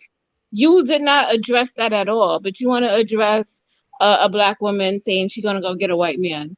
You hit it on the nail. You hit it on the nail. That's what I was good when I said, like, before. I was like, oh, she fucked up. Now everything she said, even before and after, I do agree with. Here's where she messed up, though, because she's made that statement that she made where she was like, oh, she said something along the lines of like, oh, well, that's different. That's where she fucked up. When I made my statement, I said the same things as she said, but I was like, oh, I think that the divestors and the passport bros, like, again, it's the same issue. Like, they're both going about it in the wrong way, in my opinion. I don't think that's the best result. She made a defense for the passport bros. Okay, wait. This is the problem I have. Passport bros and the divestors, they are completely two different topics. Divestors they are. Wait, Spro, let me finish. Divestors are divesting for a different reason than passport bros are traveling for. Passport bros are looking for more supply. Divestors are looking for a different option. The passport bros do sell the idea that they're going over there for different types of women, which even makes it worse for them. But when you see them in real life, what they're really doing, it's really that they're looking for more supply. I'm aware of that. I think that's exactly what the passport bros are doing. However, for the sake of the conversation, I was talking about what they say. Like, again, their reasoning, like, even if they do that, their reasoning is like, let's say that their whole thing is just getting box. Get this. They can't find a serious relationship or box here. Regardless of what they wanted, because of them, they are not going to get that here. So that's why they're saying what they're saying. And it's the same thing with the Black women. You really believe they don't get box here? I'm so the perspective that I've always, yes or no? I've mentioned this. Yes or no? Yes or no? I think some of them. I think it's changed now. I think that certain bulls have infiltrated certain spaces, and they go along with it because certain narratives justify the way that they just scum me regularly are. Again, I've said this before on the panel. Like the manosphere. Pause.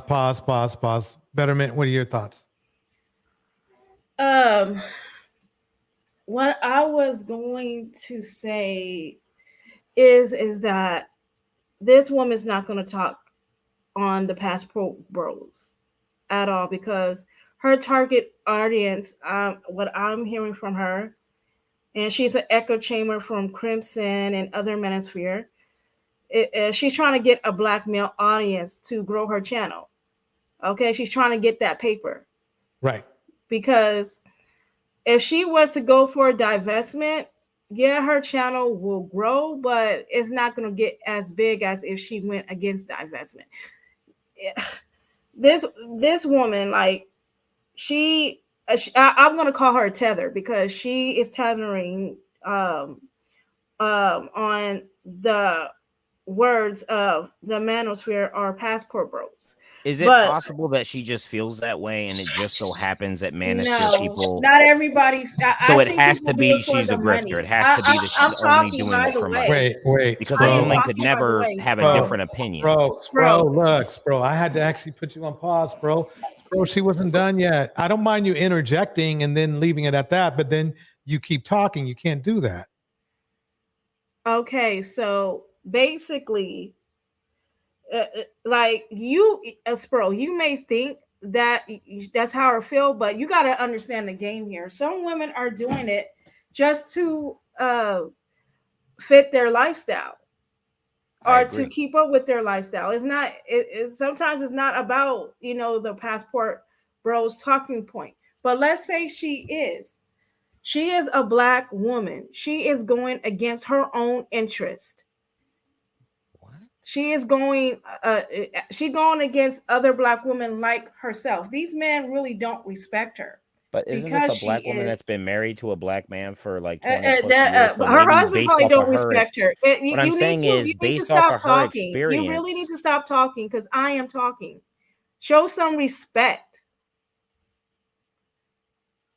Anyways, this woman, she's no different from Crimson Kier or what's that? From any of these women that have these talking points. Women that disagree with you. They don't have to agree with me. But Have you ever don't heard a put woman that you down. disagree with that you don't I think is told worth you not respect? to talk. You're being disrespectful when I am talking. Hold your thoughts when I am done. Don't ever talk when I'm talking ever again. I'm sorry that I have to talk to you like a child because that's what No. children do when they try to You're talk good. over people. Shine, queen. Stop it. She's going against Black women that chose to date outside their race. And I don't agree with that. I think people should date whoever they want to date. And there's none of their business. It's really none of their business. She can agree or disagree, but it's none of her business who women choose to date. And that's all I have to say. Okay, I'm going to move forward. I'm going to move forward with another video, and then I'm going to let Camel, since she's new to the stage, and Cyber, since she's new to the stage, speak. Let's give this about just a couple minutes. This new one, right? Today, we're talking about one thing: Black women and interracial dating. Get ready. This one's going to be spicy.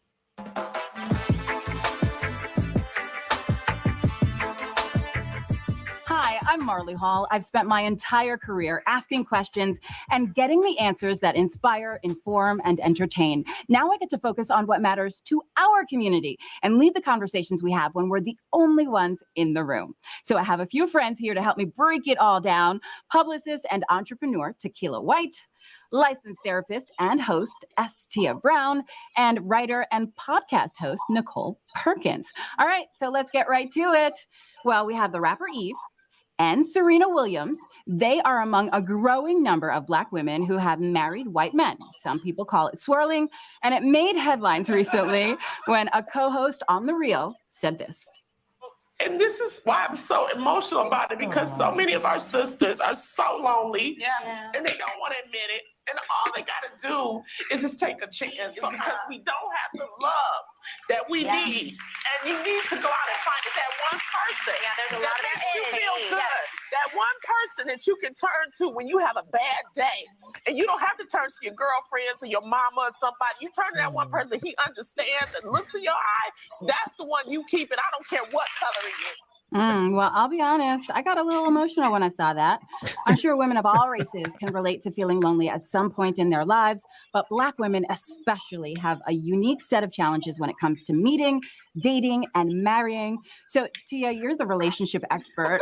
Why is it so hard out here for the sisters? Well, we're dealing with a couple of issues that other communities just aren't dealing with. Number one, because of the history in this country with racial disparities, economic disparities, we have a high incarceration rate of African-American men. So studies have shown that the rate of Black men in the age group of about 25 to 54 in comparison to Black women is actually 83 to 100. So for every 100 Black women, there are only 83 men, right? So we outnumber them. So we're seriously. outnumbering them. We also know the statistics around Black women getting higher education rates and things like that. So there are a lot of things that make it not an equal playing field. So we have that issue. But then we also have the other side of that coin is like what was going on at home when you have dads who aren't there. So what happens? You have a lot of the super moms. And super moms are great. We love them. We support them.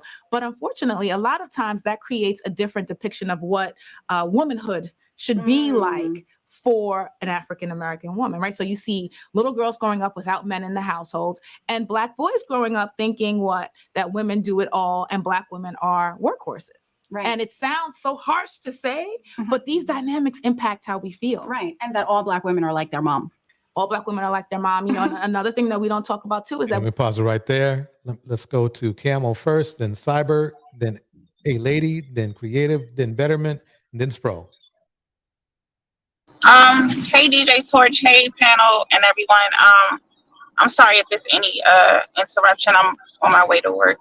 But one thing I noticed about Black YouTube, especially this side of Black YouTube, is that the men and some of the women don't understand boundaries. Like I don't understand why they don't understand boundaries and why they can't just, you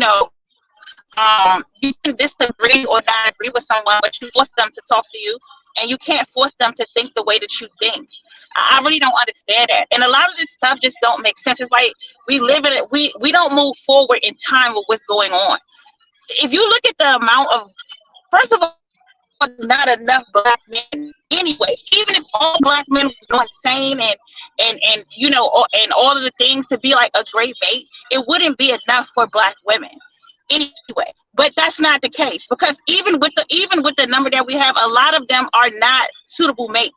Whether it's because of economic status, because they're not into women themselves, or for all of the reasons why. So what percentage of Black men do you think? Let her finish. There he go again. Stop. So this is the thing. Regardless of any of that, even if that's not true, these women, you can't stop them or be upset with them or try to barge into their space because you feel like they should talk to you and they just don't want to. However you feel that they feel is the reason why, if it's trauma or whatever, it's none of your business. I really don't understand these men. It's just the men that really gets me with this is the ones who swear that they don't like these women.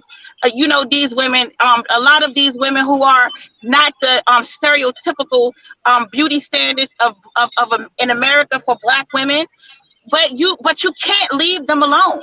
You can't stop trolling them. You can't stop going to their spaces and making videos and all these other things. I just really don't understand. It's something strange and weird about this.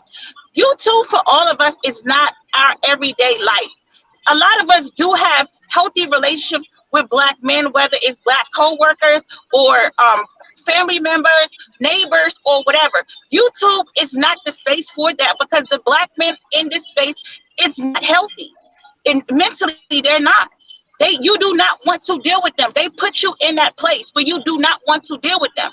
And Spro, for you as a man that has been a part of that side of YouTube, which I can tell because a lot of it has rubbed off on you, you should understand that. I don't understand how you don't understand why we don't want to be bothered with them. I'm not a divested woman. I don't want to be bothered with any of them. I've tried. I never made that argument. I have subscribed and unsubscribed to almost every Black content creator that I supported, because what they'll do is they'll pretend like they're one way, and then when they get mad, they will turn on Black women and be just like the manosphere. Who wants to continue to deal with that? And think of it in real life. You don't deal with those kinds of people then. Which I don't. You did that. No, and I that's don't deal cool. with them, But and what I I'm just told saying you is, that. so is it that we don't want to deal with people who show bad character traits, or we don't want to deal with Black people? That's what I'm saying. I don't want to deal with bad character traits, and sometimes you yourself show toxic character traits. Yourself, you do. I can understand it, maybe tolerate it a little better, but those women, yes, you personally. But those women. Wait! Stop! Let's move on to Cyber, and then we'll keep it going. Camo. Did you want to finish off what you were saying? Yeah, I mean that was just the justify of what I was saying. That these women, because I have had the pleasure to be in their space. I don't even go in their space because I feel like I don't belong there. That's not my space. I don't share their same experiences. So I'm not going to invade anybody's space, and I don't feel like I have to be there, or if they don't allow me there, it's trauma or colorism or whatever it is. I feel like this is their space, and this is a space that they made safe for themselves, and that's just what it is, and I respect it enough that I don't need to be there. I don't understand why grown adult Black men on YouTube cannot respect that. Well, if someone has an open panel, like, I mean, it's the internet. Honestly, the rules of the internet, like, I'm not saying you have to agree with everyone. They still cannot behave. Sorry. Okay, They let's go still with Cyber cannot Green. just be normal and behave. I don't get it. I mean, it's because it's the internet. People are no questions, please. No questions right now. No questions right now. So, hi everyone on the panel. Hi, Cyber. I want to ask the ladies a question. This is a women's Black women empowerment space. If these men don't value marriage, is it really true for the narrative to say that Black women are lonely? These women that we see on these videos saying that we're lonely, is that really true? I want all the ladies that are watching to go and ask themselves, are you lonely? Are you longing? I'm gonna be honest with you. I don't pay anything that they say any attention, so I don't listen to them. Listen to them, they're talking to a wall. Because we are to the movement that we're starting is catching steam, and then we see all these mammies on the video pushing this narrative of Black women that are lonely. But the last article I read was the rise of lonely single men. It didn't say anything about women. So I want the ladies to just look inside themselves and say, is that true? Like, it's not true that Black women are lonely. I'm piggybacking on something Camo said, that these men are not suitable mates. Their divorce rates are high in interracial dating. Wherever they go, it's a negative effect. So ladies, ask yourself, is it really you that is lonely? And to address something, I've noticed that most men who get on this panel, exception of Torch, I'm getting a feeling to like they're trying to control our space. And once I break down what circle talk is, ladies, it would no longer be available for these men to come on our panels and control our space. They are passive aggressive. They say insults it's covered in so many words that you can't catch the insult.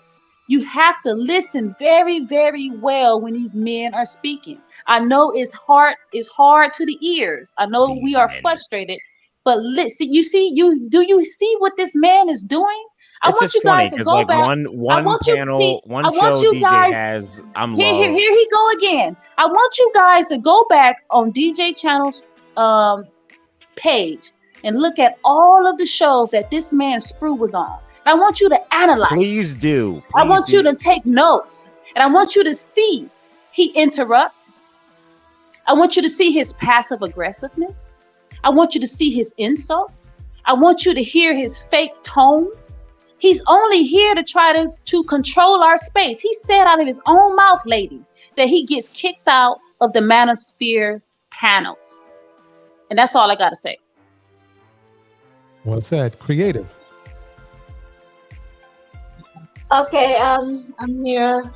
So based on the video, I kind of agree with Cyber. Is like, are we really lonely? Is like, because I'm gonna be honest, I've been out here on these dating streets, and most of these men, they don't know exactly what they want, and I don't want to be with somebody who doesn't know what they want, because they're gonna waste my time, and they're up to nothing good because they don't have a sense of direction. So I understand that Ronnie wants to go out there and find a partner, but Creative, your mic is dropping off a little bit. okay, can you hear me? Perfect. That's better. Perfect.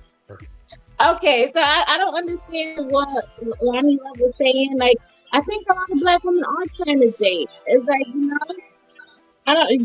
You have to open up our options. But I don't know. I think we need to go back, level up within ourselves, and get into a better environment and date higher quality men. We just go back and what it is. Creative, you're borging.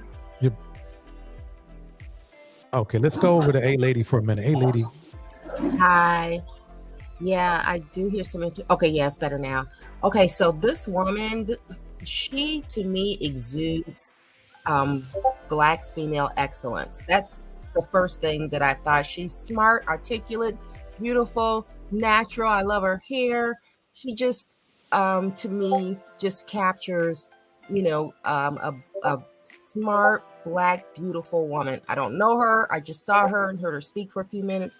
And let me see. I don't want to talk too long, but I think Black men are threatened by Black women progressing and being in our spaces and excelling, and they tend to want to bring us down and bring us to this, what to me seems like circle talk. I might be wrong. I can't wait for Cyber's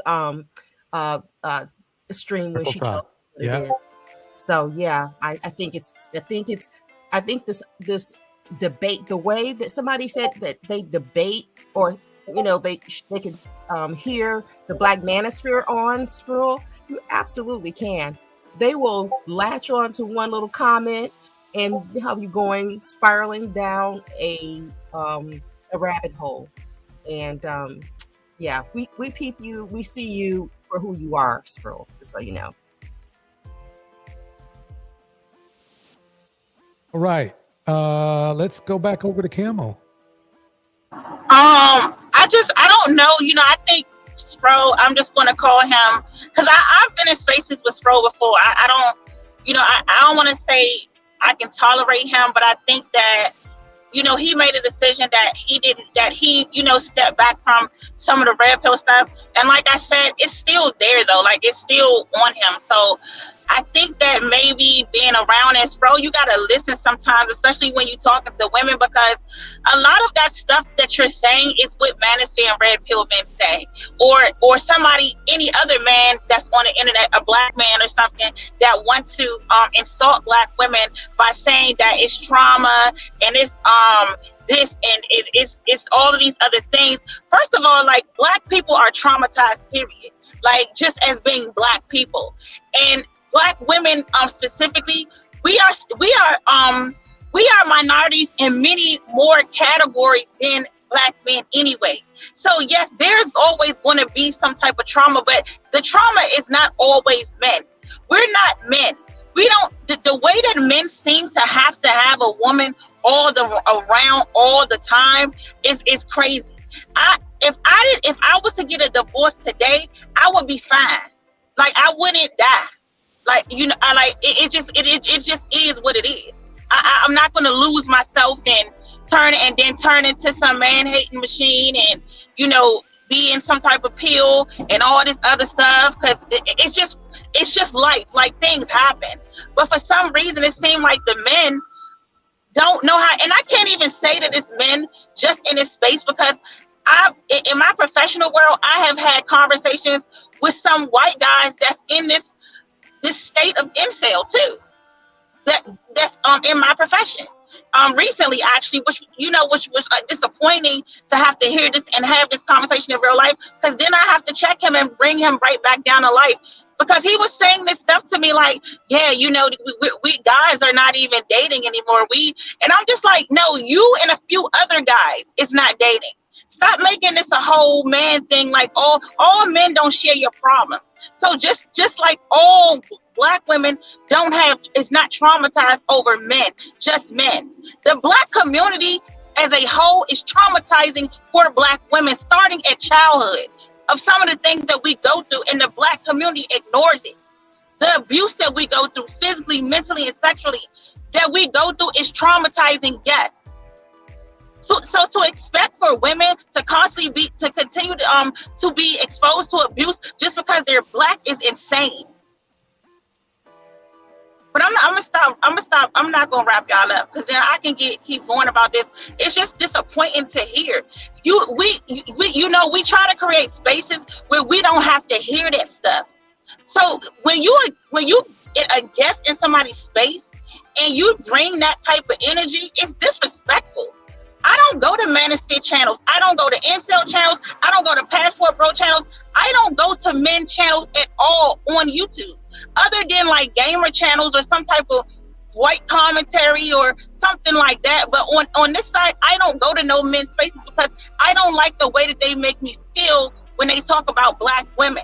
So why would I go to their space? I'm not going to tell them that they can't talk about it. I'm going to remove myself because that's their space.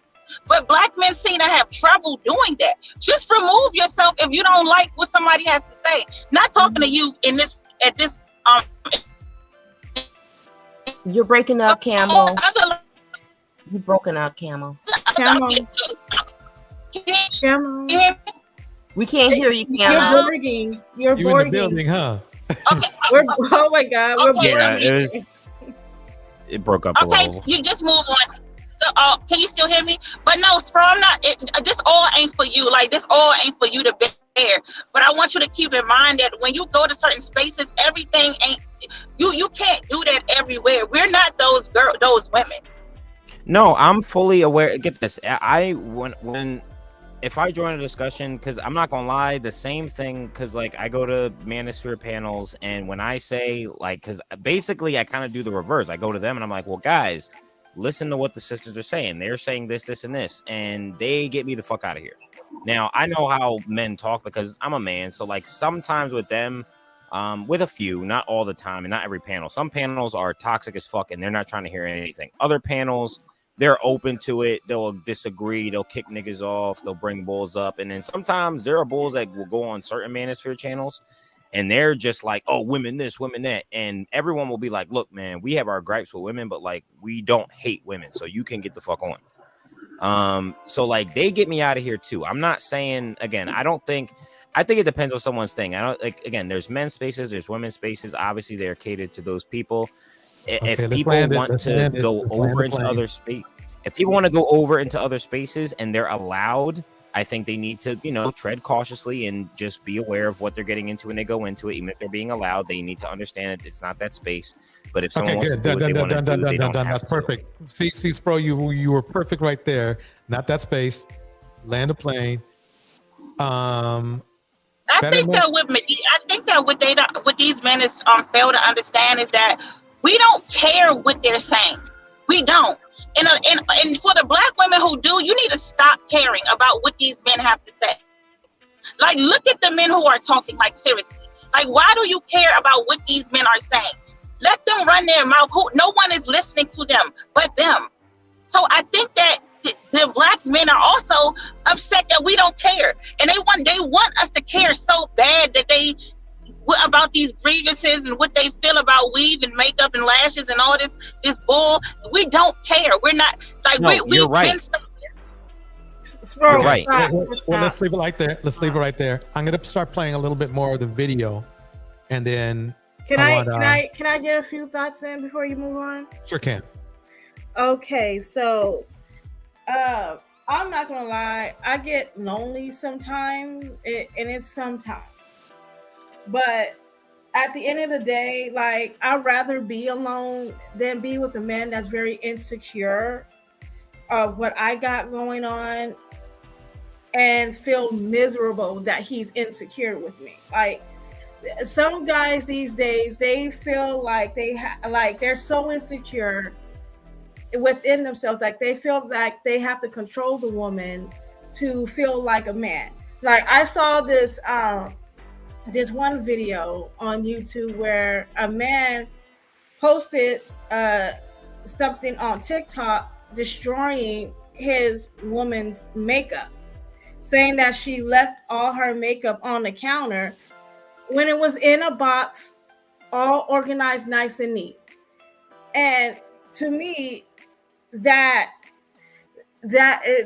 a form of control, and this is what these guys want. But going back to the topic at hand, as Black women, like we have like different sets of Black women with different personalities and different opinions, and that's fine. However, when you try to paint Black women as, all Black women are lonely, we're on the bottom of the barrel, that's low level thinking. And we should not put each other in one box, at least not all of us, because not all of us feel that way. Most of us, we're living our lives, we're earning our degrees, we have good jobs, and we have good, we're going out and we're dating. We're not having these problems like other Black women are saying. Like we can't be doing that. We need to stop putting each other in one box. I love Lonnie Love. Like, I get what she's saying, but at the same time, we need to stop putting Black women in one box, saying that we are all lonely when we all are not. We're different individuals at the end of the day. We're not a monolith. So, amen. All right. Well said, Betterment. I'm going to start playing the video and then we'll chat some more. Here we go. We Black women have gone through so much trauma that we often loud them, but we don't talk about the trauma that they pass on because of their hurt. So a lot of Black men or Black boys grow up having very trying relationships with their mother. So how does that impact when you're ready to get into the dating world? How you see Black women, how you treat Black women, who makes you feel loved, who you think is special. So all of these things are on the laps of single Black women looking for a good man. So that's why you see someone like Lonnie Love, who's in a normal life-based thing, right? Like, so when you are in your 20s, you might want to build, but most people by their 30s or 40s, you want to build with a partner.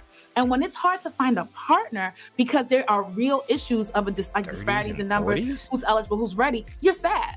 So her loneliness, her tears are definitely real and felt by a lot of women. And it's a trying situation for women who are hyper focused on only dating Black men. Right. So Tequila, I know that you are not with it. No. And so Not at you all. heard that video from the reel, Okay. all the statistics from Dr. Tia here. So why aren't you with it? I just feel like there is no comparison. Like, there is nothing that you can tell me that anyone else can bring to the table that can compare to what Black men provide. And it's just that safety that you feel, not having to explain nuances, not having to That's another explain extreme. why you may react to things a certain way. You just can be, and they get it and they feel you. And it's that unspoken bond that you can't create with other races. Like, it's just not there. Like, well, I'm sure Black men. Okay, let me stop it there because I'm sure people have. Oh my! Can I say something? Can I go first? Go for it, Betterment. Our experience, like it's once again, she's putting Black men as a monolith. That we have the same problems. We're the same thing when we're actually not. Somebody's knocking on my door. I'll be right back. You can go ahead and go to the next person. Oh, okay. Who wants to go next? I'm with Betterment. Got it. Like that. Like, okay, so we all know how I feel about the divesting thing. We're not gonna get into that. But like what she just said, like, oh, because Black men, like, you can't beat a connection other than that. Are you freaking crazy? Like, that based was a off little of bit. what? Just because they're Black men? Well, ironically, I'm going to defend her just a little bit here. And what I think she's saying is that she likes the comfort of not having to worry about the racial barrier, even though really, quite honestly, for her, that it works. I'm not going to argue with her. I would not. That's just the way she wants to roll. And if that's what it is that being of the same race is up high on her list, and she has the right to that option. That's all I'm going to say, pretty much about that. That she just feels comfortable around her own kind. While a lot of other women that have lived in kind of like, what's the name, a diverse area where they feel comfortable with different types of men. So it's not necessarily the same value as this woman right here was. Not this woman, of course, but let me go back just I can see that there definitely is familiarity between like me personally. Like I've only ever been with black women. Not that I haven't, like I've entertained women of different races. Oh, well, actually, no. I've been with one. I've dated outside my race one time. It was a Hispanic woman. Okay, let me pass it. Let me pass the mic over to A Lady for a minute. A Lady, what do you think? And then Creative. Okay, I feel like she is missing out, but maybe she has a good black man, and she's I didn't catch that whether she's single, but I think sometimes I think she's ascribing a whole lot to someone because of race, and I think she's going to miss out if she's single and looking. Yes, yeah, awesome. All right, Creative. Then I think she talked about some of the struggles, but I didn't think she really went into the black woman's struggle growing up and finding herself. I don't think she took that into accountability. Yeah, and like they said, she probably is okay with her preference, but she doesn't know what other people went through and how they found themselves. So yeah, that's the thing.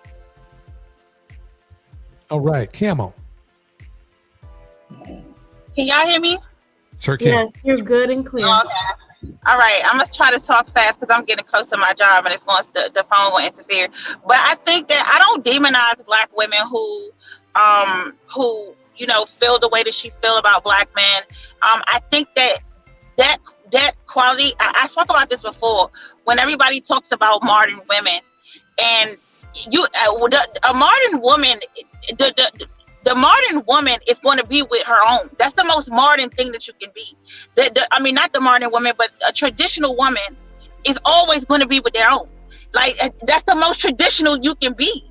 So I always say, I don't care what nobody say, black women are the last and only traditional women, because black women are the only group of women that wants to stick with their own men and care about their lineage and their people being a black. So I don't agree or disagree, but I don't demonize women who feel that way, because I feel like that's a normal feeling for a human. Just in general, to want to be with your own. It's nothing wrong with that. Like, other groups of women is not demonized that want to be with their own. So I'm not going to demonize her. The only issue that I have with that is that a lot of black women think like this for a very long time, and a lot of times they end up disappointed. And that's the problem that I have.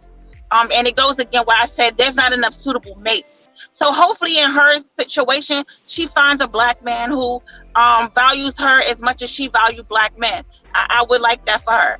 But realistically, for myself, I wouldn't think like that. Like, I wouldn't, not at this day and time. No, I wouldn't. I don't think it's good for it wouldn't be good for me, but maybe it's good for her. That's all I got to say about it. Okay. DJ, you don't mind if I continue? Did everybody get a chance to talk? Oh yeah, go ahead. Okay, so like I was saying, like, we have to get out of this mindset that all black men can relate to black women, when it's simply not the case at all. I understand that there is like a connection between us besides culture, but as far as the behaviors and stuff like that,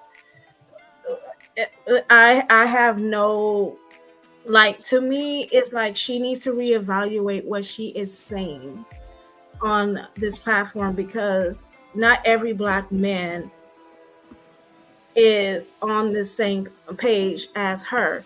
Like, I like that she is still like have that pro-black mindset and she loves black men, because don't get me wrong, I like I still have love for black men, but at the same time, I still reach out to other races of men for dating options, because in reality, I might not marry a black man or get the right black man that I choose to be with.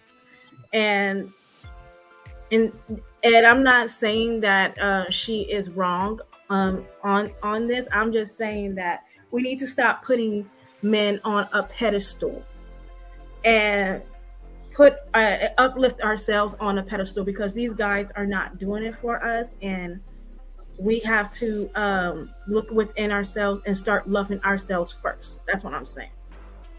Well said. I'm going to play a little bit more. Here we go.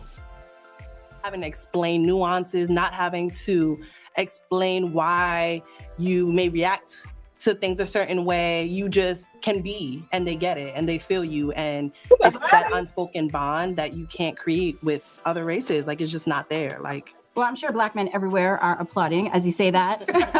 But have you ever tried dating a white man? No.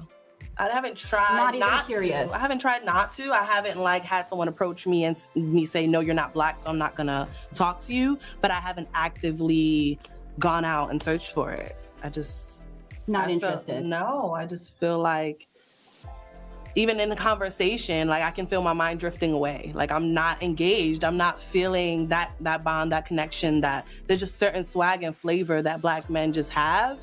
That is just, there's no way to do Not it. all of There's them. no way to replicate it. But Nicole, you are feeling that connection, because I know that for the last 5 years, you've dated almost exclusively white men. Yeah, and that's not on purpose. It's just how it ended up happening. I dated black men almost exclusively in my youth, up until maybe 30, 33, something like that.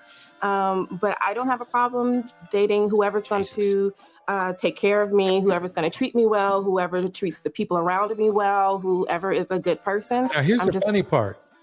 In the house, Jenny is in the house. I'm going to say some shout outs real quick, and then I'm going to give my very, very quick observation of what she's saying here. Hey, ladies in the house, Jenny's in the house. Eat, Pray, Yoga is in the house. Cyber Dreams is in the house. The Roast Network is in the house. We have Jenny B, we have Conscious Mind Love, we have Bridget Mouton, we have H.G. Baldwin in the house, we have King Lucifer in the house. We have, let's see who else. Oh, A Lady, of course, A Lady. We have, let's see who we got here. Who else? Okay, that's, and Pukafella Records. Oh, and RV, Miss RV is in the house. If I missed anybody, please put a message in the chat and I'll hit you up. Oh, you can get ladies in the house as well. Here we go. Now, this is the thing, is remember the myth that a lot of the manosphere, and I'm going to say the manosphere men, because that speaks for pretty much most ignorant black men. They're from the manosphere. So this way, not every single black man thinks like this, but for some reason they have this myth that women that aren't super skinny models and everything can't get, men of other races. As you can see, I know this for a fact. Number one, I have a sister who's about the same build as this woman here. She had no problems. This woman right here has no problems. There are men out there of different cultures that actually go by the vibe they get from you. You could tell this is a good woman right here. Just because she doesn't fit Kevin Samuel's two-page pamphlet for attraction doesn't mean that's not that all other men, but for every I'm not man, done. attraction I'm not done.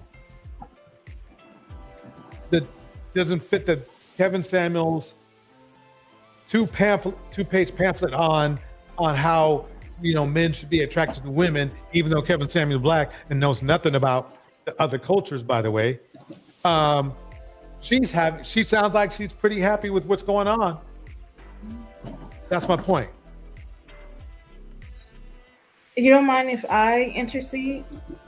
Go for it. This woman, and I love her hair, by the way. She's rocking those dreads. I wish I could rock dreads, but and that's not the point. But she opened up her options after she dated black men. She also explored white men and didn't exclude herself to one race, and that's what all black women should be doing, because it doesn't matter what race the man is, as long it's just like what she said, as long as she is happy and the man is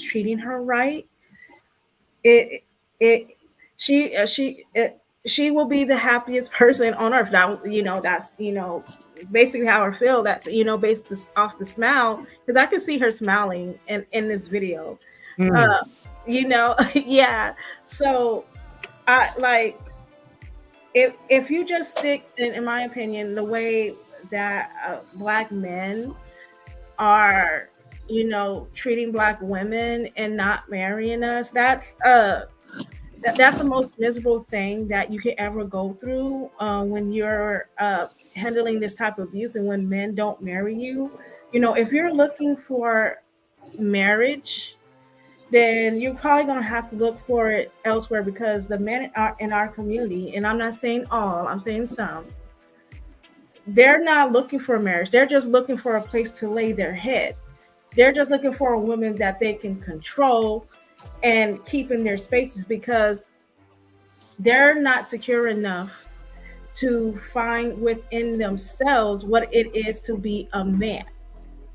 They have to get a woman and physically or emotionally abuse her to feel like a man, and that's not what a man is. A man should treat his woman with respect, loyalty, and honor. But, you know, most women, I encourage Black women to explore their options with other races of men. You might find what you're looking for if we open up our options a little bit more. That's all I have to say. Can I jump in? Did everybody have a chance to speak? Yes, go ahead. Okay, I just want to reiterate what I put in the chat. This looking for swag and flavor. This is what the men in the manosphere say is the problem with Black women. They are looking for Pookie. Pookie has swag and flavor enough to share, and those are not qualities that you want in a mate. So you're going to get a Pookie if your top priority, because that's what she mentioned first as far as why she won't look anywhere else, is swag and flavor. We got swag and flavor on every corner in the hood. Okay, so that's not going to be hard to find. Okay, that's it.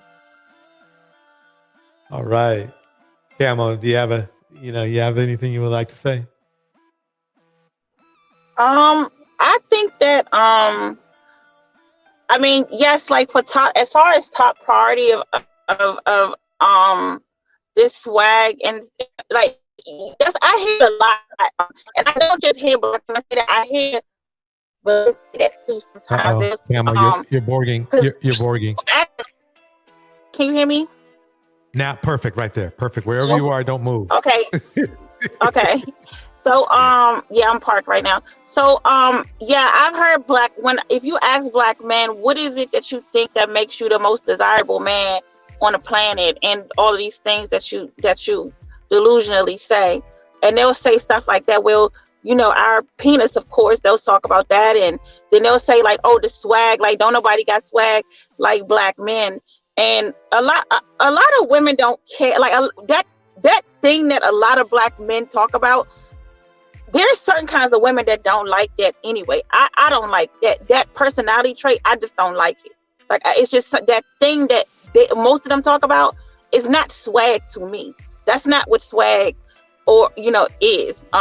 It's just not in a man. That's not what they think is swag. It's not swag. That trait that they have is not swag. So I think that wanting those qualities in a man is fine, but what they're talking about as swag is not what that actually is not what they're being like that color, that man, that way of talking and living, or whatever that thing is that they do. It's just that it's not swag. Oh, you're boring, sis. Like I said, I'm just gonna go. Let me kick out a few quick shout outs. Eat Pray Yoga in the house. Bridget Mouton in the house. Cyber Dreams in the house. Heathen Queen in the house. Miss RV in the house. Jenny B in the house.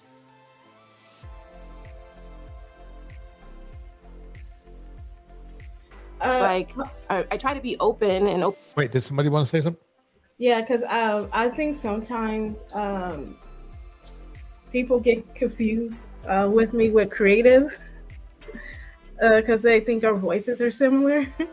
But no, like no, I am betterment of Black women that is talking. Got it. Yeah. Mhm. Okay, here we go. Open-minded about who I can have in my life, and I don't want to limit myself that way because I think good people are good people. Mm-hmm. So did the statistics have anything to do with that, the social climate in terms of Black women dating? Yes, I'm from Nashville, which is a very white town. And when I started online dating, the people who were matching with me were mostly white men. And I will say, to be, honest, to give full disclosure, a lot of them were coming at me with some racist fetishizing bullshit. And of course, I eliminated all of that. I did not, for the most part, entertain any of that. A lot of them were coming at me with some kind of like, do you dominate? Can you dominate me kind of thing in the bedroom? Yeah, they wanted me to like beat them up and like step on them and shit like that. And then finally I was like, okay, well, let me see. I was like, so you started beating them up. Yeah, let me pause it. Hey, lady, what do you think? It would be, my question would be, why would someone approach you with that kind of request?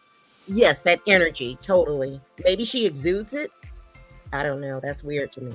No, believe it or not, that is one of the negative aspects of interracial dating with Caucasian men. Is there is a moderate large group of men like that.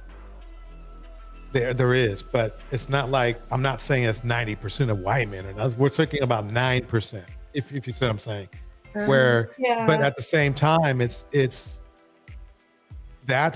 pretty much, it's just a niche that's in all cultures, if you know what I mean, where they want. I think they, you don't mind if I talk? Mm-hmm. Go for it. Okay, so I think it has to do with online porn, what they see on porn and what the fetishization is that they want to experience in Black women.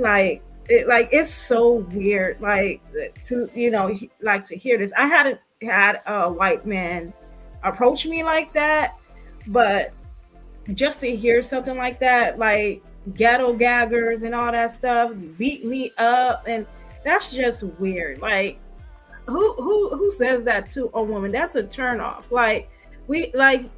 You haven't even started dating, and you're already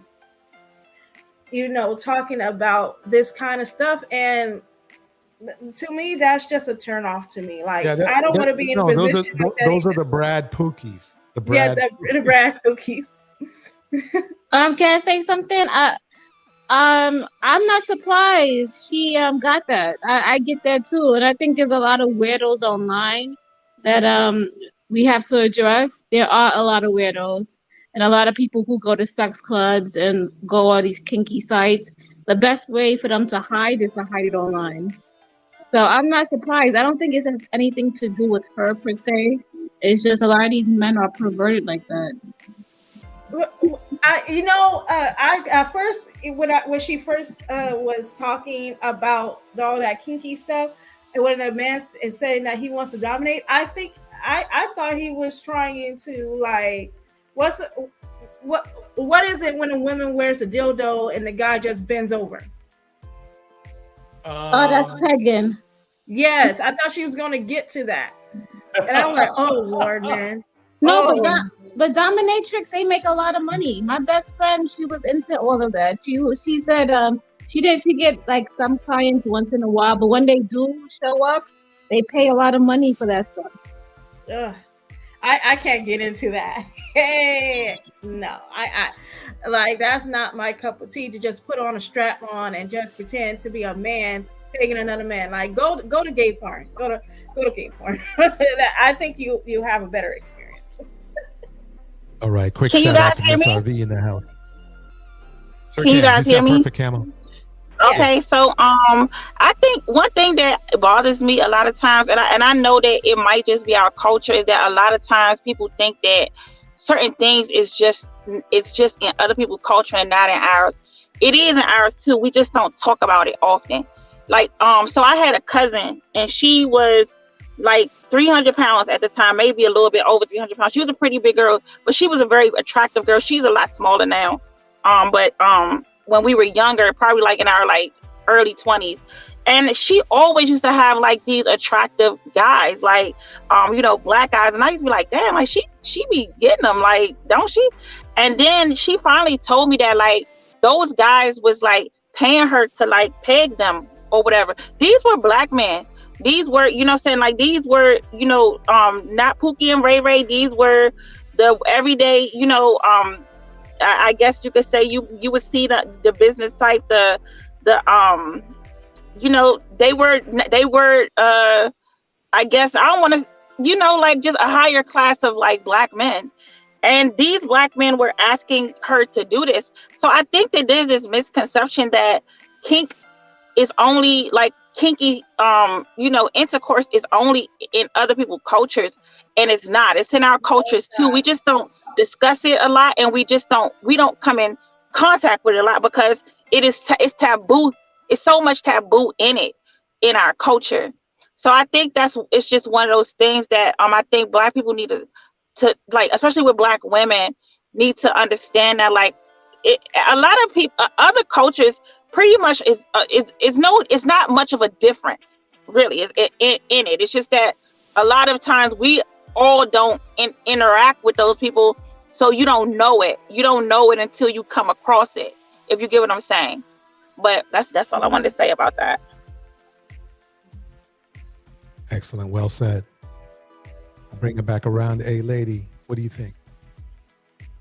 I think I spoke on this. I'm good. Okay, I'll bring it forward a little bit more. I let somebody be my sub, my submissive, the person that I like kept on his knees all the time. And I like that. And so being that helped me discover a part of myself that I kind of knew about, but wasn't allowed to explore in my relationships with black men, because of course they're into like, they were into like tying me up. But when I was like, okay, well, let me tie you up, they were like, no, we're not doing that.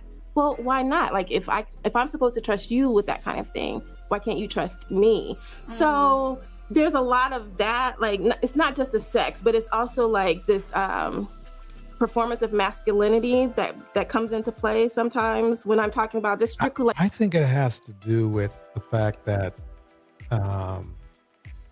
you know, there's many black men that have that apprehensive feeling of being controlled. I mean, we are, when you think about it, we are all the time at work or whatever, right? So in society, and maybe they've had enough, or we've had enough.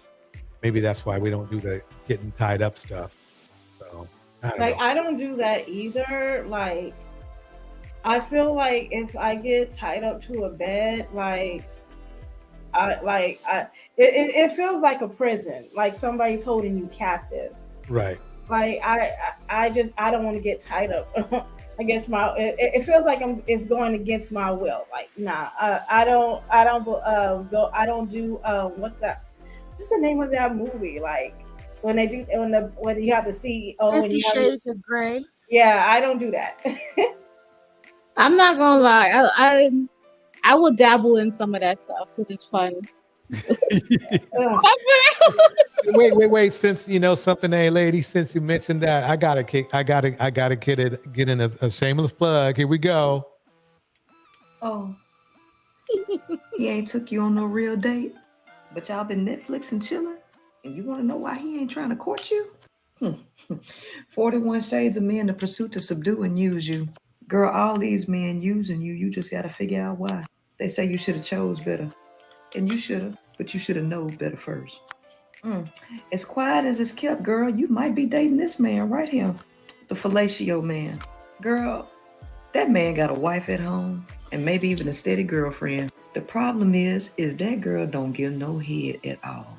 And you I hate to tell it to you, but girl, you the fellatio girl. He only call you over for Netflix and chill, and he won't take you on no real date, but he always wants you to get a little sucky. Girl, you dating a fellatio man. Girl, get off your knees and get on your feet and run away. Follow the Queen Maker so I can teach you how to avoid all this. All right. Okay. I'm not gonna lie to you. I was watching a rerun. Wait, give me 1 second. I just want to bring that up because hey, ladies, putting together a book club kind of thing, a little Queen Maker Part 2 going on. So I just wanted to get in that shameless plug real quick. Okay. Yes. I'm sorry.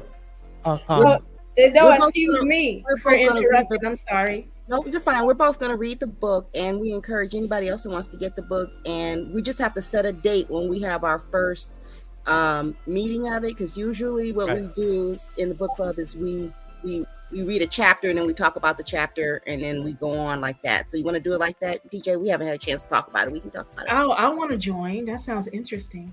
It's perfect. Hey, lady, we'll share some emails.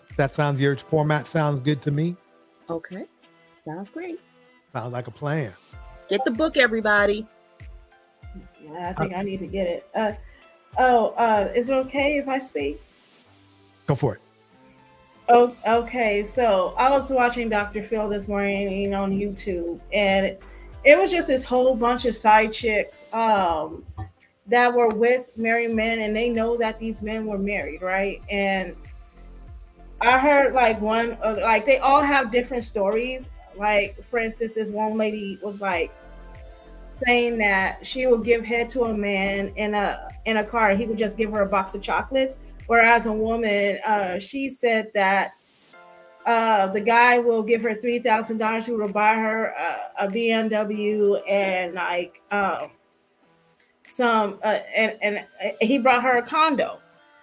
And where I'm going with this is that these men, they want to have their cake and eat it too, because they feel like their wife is not satisfying them in their marriage, or they think that the spark is gone. But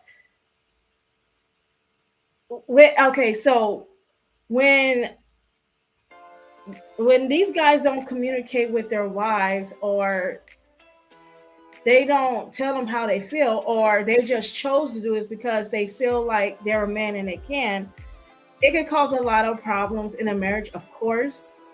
And these men don't, they always complain about, child support, or women getting most of their, of their earnings, or getting a house or whatever. Then this is the reason why.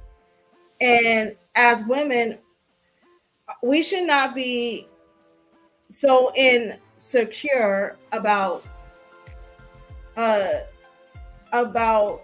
how we feel about ourselves. If a man tell us that that he's married, then we should not engage with that man. We should love ourselves first and put ourselves first. And I'm not gonna lie to you, I was one of these chicks that know that a man was married, and it's that's something that I want to talk about and on my channel a little bit more, but it's really not worth it at all. And this in the book that what's that book that you just showed, DJ? 41 Shades of Men. Is that what it's? I believe that's what it's called. Yeah, 41 Shades of Men. Yeah. I'll hopefully, when I do read the get this book, hopefully that's in there, because it does describe one of these men, the married men. Yeah. Yep. That's for sure. Mm-hmm. Okay, let me play a little bit more of this. When I was like, okay, well, let me tie you up, they were like, no, we're not doing that.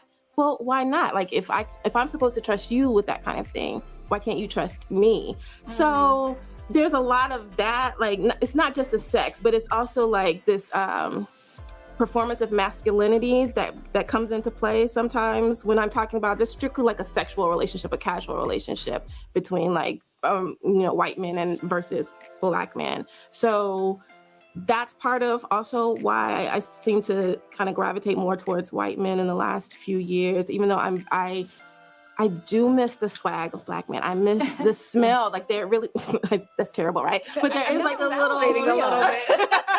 But there's like a smell, and there is something about not having to explain certain things or whatever, or not having to like just let go of certain things. So I do understand that. I'm not saying that that's not important, but there are other things that I think that sometimes I just kind of am like, well, you know what? I just want to do the eat me out, and that's what I want. DJ, can you stand that bomb? I'm sorry. Because okay, so I just want to say, I know I'm talking a lot. I'm just chattering because I have a lot of energy. But when you have to be aware of men that have strong cologne, and it has to be a specific brand, whether it's cheap or whatever. A man that has a strong cologne, you want to avoid, because that's the smell that they want to lure you in, and it's something that I always avoid. Loud, funky cologne, because to me, and this is my opinion, to me it's a signal that these are the guys that are no good, that they're just using this to attract women, and they know women like scent, like certain smells. So I hopefully you guys get what I'm trying to say here. Okay, I want to go. This was gonna be interesting. I agree with her. So not to show my business, but here we go. So I have dated multiple races, and there's a difference in smell, and not everybody's the same. I understand, but I noticed that like sometimes white men, they kind of smell. They have a distinct smell, like I would say or something like that. Okay, you're starting to drop out a little bit. Keep the mic. Keep the mic a little closer to your mouth. Okay. Can you hear me? Yeah, perfect. Okay, so not to put my business on Front Street, but I would say like there is truth about the smell, because I would say some white men, they smell like a wet dog, and then if you're used to dating like black men, they have a distinct smell also. And sometimes you go with what you're used to and what most gravitate towards you. So I truly understand what she's saying when it comes to the smell. And kind of, you don't want to have to answer things. Like, I kind of see what she's saying there. But I have met some black men who don't know why women do protective styles, why they do their hair they do, and why they can't wear their hair natural. They don't understand. And I'd be like, do you have a black man? I mean, sometimes I be wondering. But yeah, that's my two something. All right. I don't like it's to me it certain men with a certain smell I try to avoid, because in my mind it screams dusty in my opinion, and I try to avoid a dusty with a certain smell, because to me their smell is almost alike, and I try to avoid that. Like, a loud smell to me, it just screams dusty. All right. I was gonna say it's not even about dusty. It's about, when people start sweating, everybody has a distinct smell when they start sweating. That's all I'm gonna say. End of topic. All right, I'm gonna play a little bit more of this, then we'll wrap it up. When we talk about black and white men, we talk a lot about stereotypes, and swagger and being submissive, but it's so hard just to find someone that you're compatible with overall, regardless of race. And I think that's really what Lonnie was speaking to. Like, right. I want to be loved by someone. And the biggest thing she was saying about James is that he gets me. And there is, I think, a more of a focus for women specifically to date black men, because unfortunately, one of the good stereotypes and bad stereotypes is that they are swagger, they are more masculine, they make us feel strong and protected. And, it's just challenging because there are black men who come in. There are black men who would be your subs. Yes. There are black men who don't have swagger. Yes. But the challenge for us as black women in general is because of so many different variables, including how black women are perceived by mass culture or culture at large, sexually. And as someone to protect and love and value, just finding a mate in general is challenging. So when you add the layer of, I only want this kind of guy, and he has to have this kind of swag. So not only are you looking for just a black man, you're looking for a special kind of black man. It's a challenge. So you're on board with black women expanding their options and considering other races? I think that it's important for you to definitely expand your options, but you have to be honest with yourself. Personally, you have to figure out who you're attracted to, but what are the core values that will make a relationship work?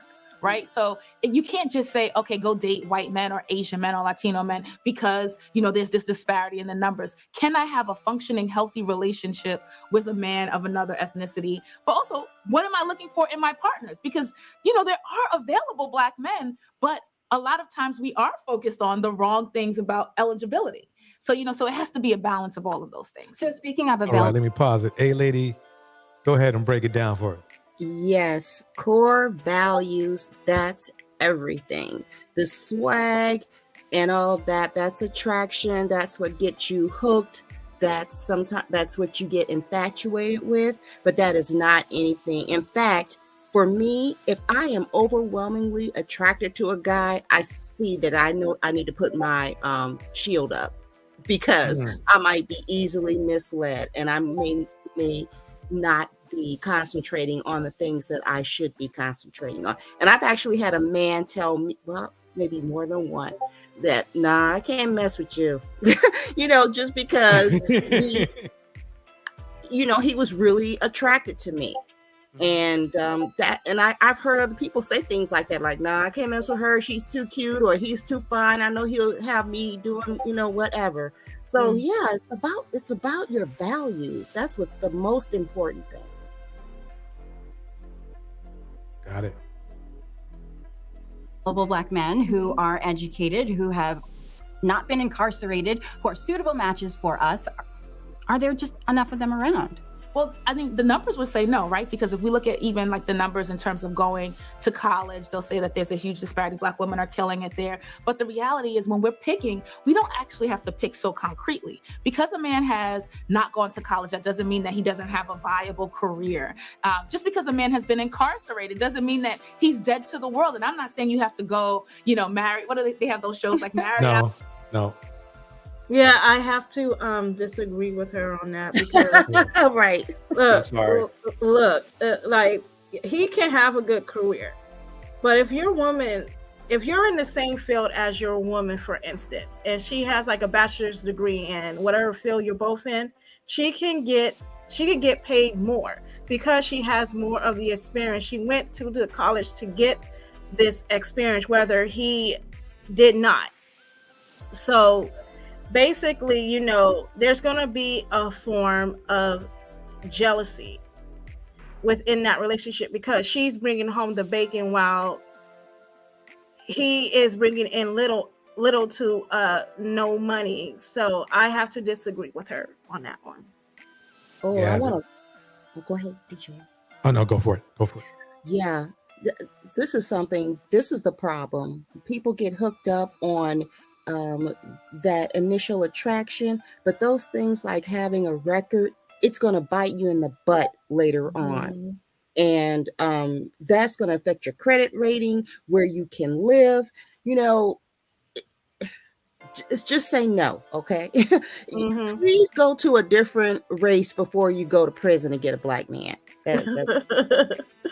Well, even if it was a race of men, he could have been in prison as well. So we want to avoid men that has a bad history.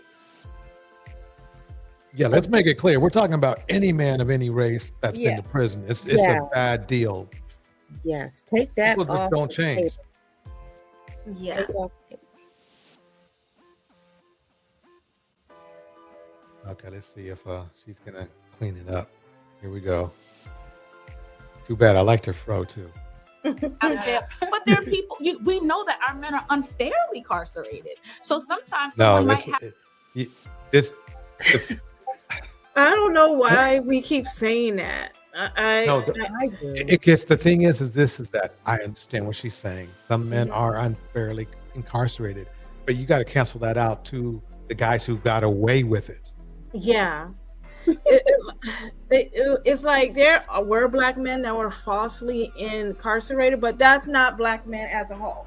Like there are black men that are proven to have committed crimes in their own community, and just to say that black men He's are a perfect example. Yeah. Jay-Z. Yeah.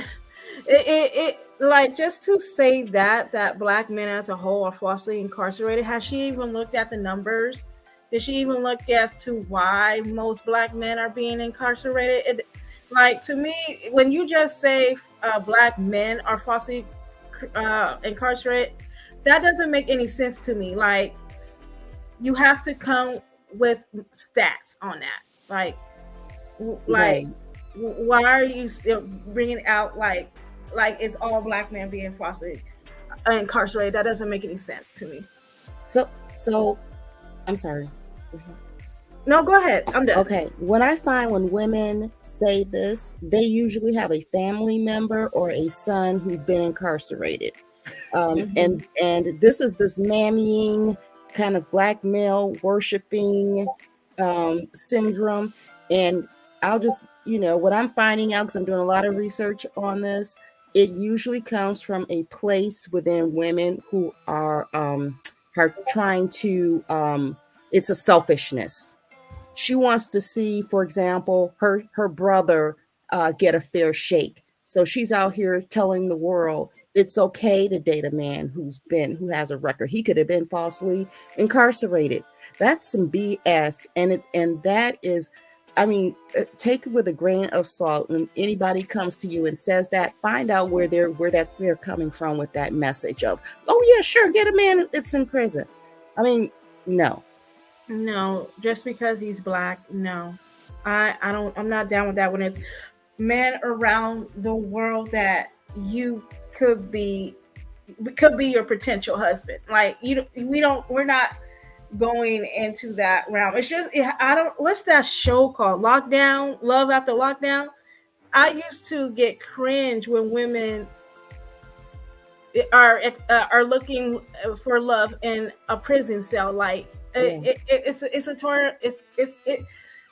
what I'm trying to say is that these women are desperate because they feel like they can't get men in the outside world, so they have to look within a prison cell to get the men that they want. And you don't have to do that, because it's like A Lady said, and I'm not trying to mix up your words, A Lady. You said that it can ruin their credit if the man gets attached to that. They won't be able to buy a house or to own a business or whatever. You do not want that stigma to be attached to you when you have a clean, good credit score. You pay your bills on time. You have a good paying history. You're not defaulted on anything. You have a clean slate, but you choose a man that did wrong in the past. He went to prison. He messed up his credit score. He can't get nothing in his name. I don't want a man like that. And we need to move away from this mindset that we can find love at the lockdown. That's not the case at all. We have to get away from that mindset that prison is the way to find a man. It's not. It's love after lockup. And I suggest anybody who is considering that, and I think it was Jenny B, someone said it in the comments. I actually heard someone say, at least I know where my man is. He ain't your man anymore if he's have life in prison. Right.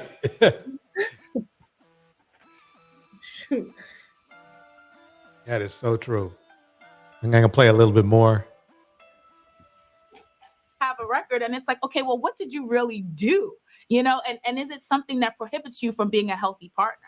But the reality is we do have to think differently to effectively hunt, because we are at a disadvantage statistically, you know, and it sounds unfair, but that's Okay, just she must be a mammy because she's only thinking about. Yeah, she went left. She sure did. Oh my God, I was Yeah. on point with her until she went left. I was like, deuces, I'm done.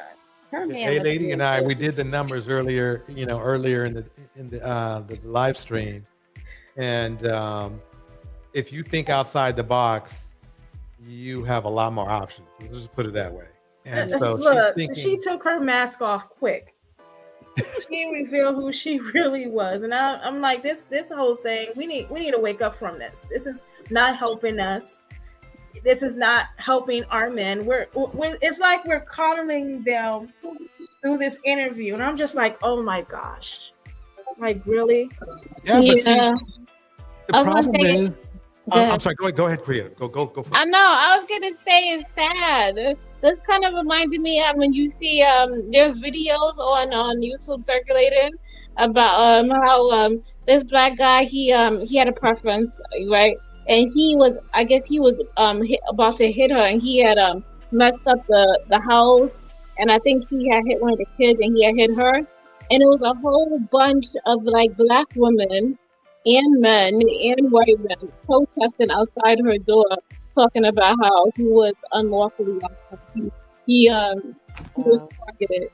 That's what it reminds me of.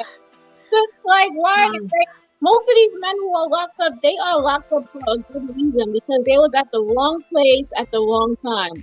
Like, who told you to be with that person? If you are in good intentions, you be in good environment. Who told you to get in that type of environment? You put yourself in it. So I don't understand it. And most of the time, I would say about 70% of the time, the people who are locked up, they actually commit crimes. They was in the vicinity of that area, or they have the intention to do something. Okay, but the host, you're right, DJ. This is a good video, but I noticed how the host, her face dropped, her smile went flat when she started talking about prison is a good place. Oh, Like, that made my stomach hurt. Oh, It's embarrassing. Like it is. Like no, it's like no. I mean, if you want a formula to be taken down in life, this the woman, the lovely woman in the afro just explained it to you right there. She just told you. It's just people don't change. It's nothing personal, and it's nothing really to even do with just black men. It's just people in general, they don't change. So if they've been through the judicial system, that's a bad call. That's high risk right there. It's high risk. And I don't believe black women have that option. I don't think it's a good option. Let's put it that way. No, we like if you have a good credit score, and there are dudes out there that have it going on. Why would you date down, try and find somebody in prison? Like, right.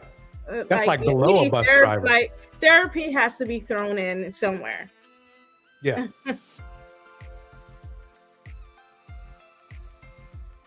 For us, are there just enough of them around?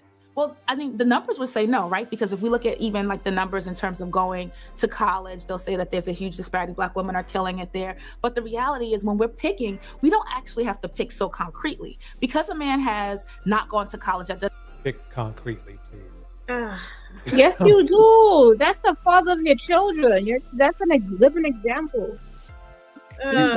She's like taking. Remember when Kevin Samuels tried to call black women leftovers and stuff? She probably don't watch Cameron Samuels. No, but what I'm saying is that she wants black women to choose leftovers. No, no, I'm sorry. I'd rather have fresh fruit. doesn't mean that he doesn't have a viable career. Just because a man has been incarcerated doesn't mean that he's dead to the world. And I'm not saying you have to go, marry. What do they have those shows like Married Out of Jail? But there are people, we know that our men are unfairly incarcerated. So sometimes someone might have a record and it's like, okay, well, what did you really do? And is Oh it my something? God. DJ, like this woman, I don't know, she's digging in the gutter. Yeah, Like, I don't. like it does matter because that could affect you at the end if you marry this dude. Right. Like if he's like a sexual predator, let's say for instance, he cannot be near any schools that surrounded by kids or any place that's surrounded kids whatsoever. Yes. I would like somebody to name one relationship where the guy was an ex-con that worked out. I can't. No, I can't either. I have to think. I have to go to. You know what? Maybe some. I was gonna think some of the. I do know one. I do know one, but it's on. But it wasn't. He was falsely accused, and it was the truth though. He really was. He did his time, and yeah, he had a successful relationship afterwards. But they did like a whole they did a whole movie on Amazon about him. Okay. Yeah, that was the only one. but records are important. Like I don't know why she's saying that their records are not important or whatever she said. Like, dude, like he is a con. Okay, like this dude did something to earn his way to prison. Like at the end of the day, it still affects you. I just don't understand this woman. I think that the men who gone to prison, why can't they date the women who are like strippers, who doing drugs, stuff like that? Or pimps, one of them. All right. All right, everybody. I think this is a good time to call it a day. Is there Yes, anything- I love this No? video. Yeah, you know what's up. You know what's up. Is Yeah. anybody who has anything they'd like to say before we get the jam popping here? Yeah, I'll say a few words. Don't marry ex-cons.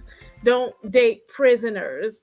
Like, girl, like you are worth more than you think. Okay, like we're gonna have black women that gets it, and we're gonna have black women that don't. It's gonna take some time for black women to finally know their worth and finally know what they're looking for. If you're looking for a man that is financially stable and you want your children to have a legacy, you need to find a man, and it doesn't matter what race he is. You need to find a man that is going to do the job, and they're going to do the job right. We need to get out of this mindset that black men, I love their swag, I love the way they smell, okay, fine, but that doesn't make a man.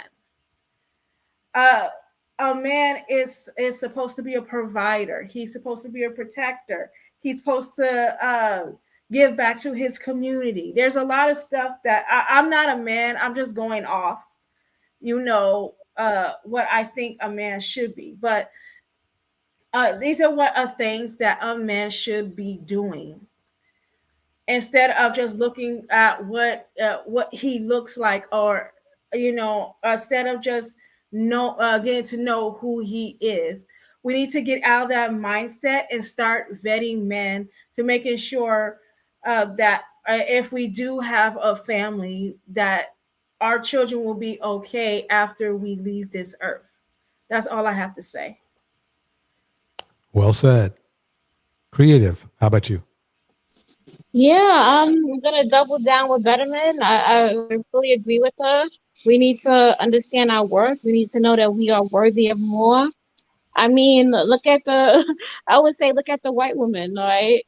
They're not taking garbage black men, even if they do date them. They dating people who got money and who got ethics and everything. And it's like we should hold our standard even higher. It should be no reason. Our standards should be even more higher than theirs because we understand their struggle, we understand their pain, And especially if we could do it and we had more to deal with, they should be able to do it too. There's no excuses. It's 2023. You don't live in excuse zone. Exactly. Thank you, creative. Hey, lady. Okay, friends don't let friends date imprisoned people or ex-cons. Amen. If you have a friend that is considering it or dating one, you need to look at your friend because she probably has something in her past too. I find that a lot of people who do that, they have issues. And I'll tell you someone else who is out here being reckless. It's people who have incurable STIs. They have lowered their standards and their values, and they are also dating imprisoned people and people who otherwise would not be considered worthy. So yeah, just vet everybody as best you can. Get doctors, go to the doctor together, get the credits checked, do all the background checks that you can possibly do. And I even got like bank records, bank statements. So I'm serious about mine. Exactly. Good show, DJ. Never date a man with low credit score. Absolutely. All right, everybody. Before you start the video, do you have time after the show? Yeah, we can chat. Okay. All right. Here we go, folks. All right, a shout out to You Can't Get Laid, GB, Money Work, Miss RZ, Bridget Mouton, Melanated Knuckle, Money Work, Chris RV, se arregla con dinero. King Lucifer, Indiana Mom, Play Money Yoga, Work, si me quiero educar, dormir en algún lugar, Woman in Wrenching, un lugar para trabajar, y si no hay para emigrar. Todo money, money, todo el dinero. Solo un par de gente se lleva el botín entero. Funny, funny, pasa verdadero. Si tienes lo verde siempre llegará primero. Pero llegaremos antes o después. Solo a lo suyo, que yo te lo ve. Que por más que tarde lo veré caer. Somos más lo bueno y tenemos fe. El dinero ya lo veré. Yo vendo mi alma, lo lograré. Seré el más grande, no olvidaré de dónde vengo ni cómo voy. Money Work, the LW Academy Recovery el Hub, mundo quiere dinero. Money Work, se arregla con dinero, con dinero. Money Work, yo digo las cosas como son. No quiero ninguna aceptación. Tampoco vengo a pedir perdón porque mis sentimientos se volvieron la canción. Yeah, no me vale mucho como tú me ves. Cuando tú me llegas solo a los pies. Para mí ser grande es un interés. Ser un buen humano para mí es un deber. El dinero ya lo veré. No vendo mi alma, lo lograré. Seré el más grande, no olvidaré de dónde vengo y cómo voy. Money Work, yeah. El mundo quiere dinero. Yeah. Money Work, se arregla con dinero. Yeah. Bryce, Money Work, corazón, de corazón.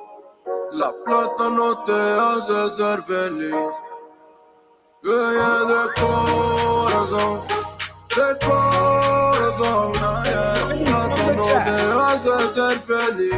Here we go, here we go, here we go. Money Work, 9/11. el mundo quiere dinero. Yeah, yeah, yeah, yeah. Money Work, money work, money work. Of course, veterans, se arregla con dinero. Black women. Thank you, everybody. Money Work. See you on the next one. Lunático.